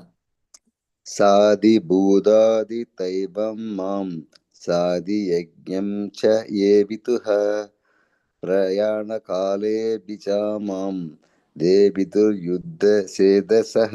हरे कृष्ण माता जी। ஹரே கிருஷ்ணா பிரபு. பௌதீக தோற்றம், இந்த பிரபஞ்ச தோற்றம், தேவர்கள் எல்லா 30 முக்கோடி தேவர்கள் மற்றும் எல்லா விதமான யாகங்களை ஆள்பவனாகவும், எந்த யாகம் செஞ்சாலும் அதை அனுபவிக்கக்கூடிய சுப்ரீம் என்ஜாயர் யாருன்னா பகவான் கிருஷ்ணர், ஆள்பவன் பரம புருஷனாகவும், அவர்தான் ஒரே ஒரு புருஷோத்தமன். என்னை அறிந்து என்னை பற்றிய உணர்வுடன் இருப்பவர்கள். பகவானை இந்த நிலையிலெல்லாம் நம்ம உணரணும். எப்படி, பௌதிக தோற்றம், தேவர்கள், யாகங்களை ஆள்பவர், பரம புருஷன் அவர்தான். இப்படி நாம அவரை பத்தி விஷயங்களை தெரிஞ்சு அவரை பற்றிய உணர்வோட இருக்கக்கூடியவர்கள் மரண நேரத்திலும் கூட பரமபுருஷ பகவானான என்னை அறிய முடியும். பிரயாண காலே அப்படின்னா மரண காலம், நம்ம வந்து இறக்கக்கூடிய அந்த காலகட்டம் வந்த நேரத்துல கூட இறைவனை நம்மளால உணர முடியும். அப்ப இறைவனை நினைச்சுக்கிட்டே நம்ம உயிரிட்டோம்னா என்ன ஆகும்? அந்த வத்துமே அப்படின்னு வரும் அடுத்த சாப்டர்ல. அந்த மாதிரி நம்ம பகவானையே நினைச்சுக்கிட்டு உயிரை விட்டோம்னா நம்மளுடைய உடல் எங்க போகும்? ஆன்மீக உலகமான அவருடைய இருப்பிடத்துக்கு செல்லும் அப்படிங்கிறது தான் இந்த ஸ்லோகத்துல சொல்லப்பட்ட கருத்து. ஹரே கிருஷ்ணா. இதோட முடியுது. பிரபு, நீங்க பலஸ்ரீ சொல்றீங்களா? ஹரே கிருஷ்ணா மாதாஜி. ஹரே கிருஷ்ணா. ஓம் தத்சைதி ஸ்ரீமத் பகவத்கீதாசு உபனிஷத்சு பிரம்ம வித்யாயாம் யோக சாஸ்திரே ஸ்ரீ கிருஷ்ணார்ஜுன சம்வாதே ஞான விஞ்ஞான யோக நாம சப்தமः அத்தியாயः. ஹரே கிருஷ்ணா மாதாஜி.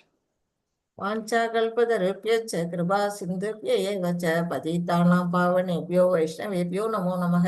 अनंत कोटि वैष्णव वृंद की जय. श्रील प्रभुपादा की जय. नामाचार्य हरिदास ठाकुर की जय. हरे कृष्णा कृष्ण कृष्णा हरे हरे, हरे राम राम राम हरे हरे, हरे कृष्णा कृष्ण कृष्ण कृष्ण हरे कृष्ण हरे, Hare Hare Ram Ram Ram Hare Hare. Hare Krishna devotees, thank you so much. உங்களுக்கு Thank you மாதாஜி. ஹரே கிருஷ்ணா மாதாஜி. ஹரே ஏதாவது கிருஷ்ணா. டவுட்ஸ்? சித்ரா மாதாஜி, ஹரே கிருஷ்ணா. ஏதாவது டவுட்ஸ் இருந்தா கேட்கலாம். நல்லா இருந்தது மாதாஜி. எக்ஸாம்பிள் எல்லாம் ரொம்ப நல்லா இருந்தது. ஹரே கிருஷ்ணா. நான் ஹரே இன்னொரு கிருஷ்ணா வாட்டி மாதாஜி. யூடியூப்ல பாக்குறேன். ஹரே கிருஷ்ணா மாதாஜி. சொல்லுங்க Prabhu. Hare Krishna. Thanks lot. Thank you Prabhu. ஸ்லோகம் வாசிச்சு கொடுத்து உங்களுக்கு தேங்க்ஸ். இல்ல, எனக்கு தான் அது ஒரு புண்ணியம் மாட்டவரிக்கால். புண்ணியம் பண்ண வேண்டாம், போய் சேர்றதுக்கு நல்ல வழி. புண்ணியம் வேண்டாம், பாவம் வேண்டாம், அவ்வளவுதான். அவ்வளவுதான். புண்ணியமும் வேண்டாம், பாவமும் வேண்டாம் தான். வேண்டாம், அவ்வளவுதான். ஹரே கிருஷ்ணா மாதாஜி. ஹரே கிருஷ்ணா பிரபு. வேற யாருக்காவது ஏதாவது கருத்துக்கள் இருக்குதா? பாடம் புரிஞ்சுதா? ஏதாவது டவுட்ஸ் இருந்தா கேட்கலாம். கிளியரா புரிஞ்சுதா? இது குவிஸ் ஓபன் பண்ணி பாத்தீங்களா? இல்ல மாதாஜி, நான் பார்க்கவே இல்ல மாதாஜி. என்ன மாதாஜி, ஓபன் பண்றதுக்கு ஒரு 5 நிமிஷம் ஆகுமா? நான் மறந்து போயிட்டேன் மாதாஜி. பாக்குறேன் மாதாஜி. இப்போ பாருங்க, அதுல ஏதாவது சிரமம் இருந்ததுன்னா நம்ம அட்மின் ஹெல்ப் பண்ணுவாங்க உங்களுக்கு. அதுக்காக தான். நீங்க அப்படியே போட்டுக்கிட்டே இருந்தீங்கன்னா 18 நாள் முடிஞ்சு போச்சுன்னா அப்புறம் எப்ப யார் வந்து உங்களுக்கு ஹெல்ப் பண்ணுவா? Okay okay. அதனால ட்ரை பண்ணுங்க. யாருக்காவது ஏதாவது சிரமம் இருந்ததுன்னா நீங்க அப்பதான் நீங்க கேட்கலாம். அது உங்களுக்கு வந்து சொல்லி கொடுக்க முடியும். பாடத்துல கஷ்டம்னா என்கிட்ட கேளுங்க. வந்து அந்த குவிஸ்ல எல்லாம் கஷ்டம்னா அட்மின் ஹெல்ப் பண்ணுவாங்க. ஓகே. வேற யாருக்காவது ஏதாவது சொல்ல வேண்டியது இருக்கா? மீனாட்சி மாதாஜி, ராஜலட்சுமி மாதாஜி, லட்சுமி மாதாஜி, கிருத்திகா மாதாஜி, கவிதா மாதாஜி, கிரிஜா மாதாஜி. ஹரே கிருஷ்ணா. ஓகே. யாருக்கும் எந்த சந்தேகமும் இல்லைன்னு நினைக்கிறேன். கிளாஸ் என் பண்ணிடலாமா? நம்ம நாளைக்கு வந்து 8th சாப்டர் போவோம். ஹரே கிருஷ்ண மாதாஜி. ஹரே தேங்க்யூ கிருஷ்ணா. மாதாஜி. தேங்க்யூ மாதாஜி. ஹரே கிருஷ்ணா. நோ மாதாஜி. ஹரே கிருஷ்ணா.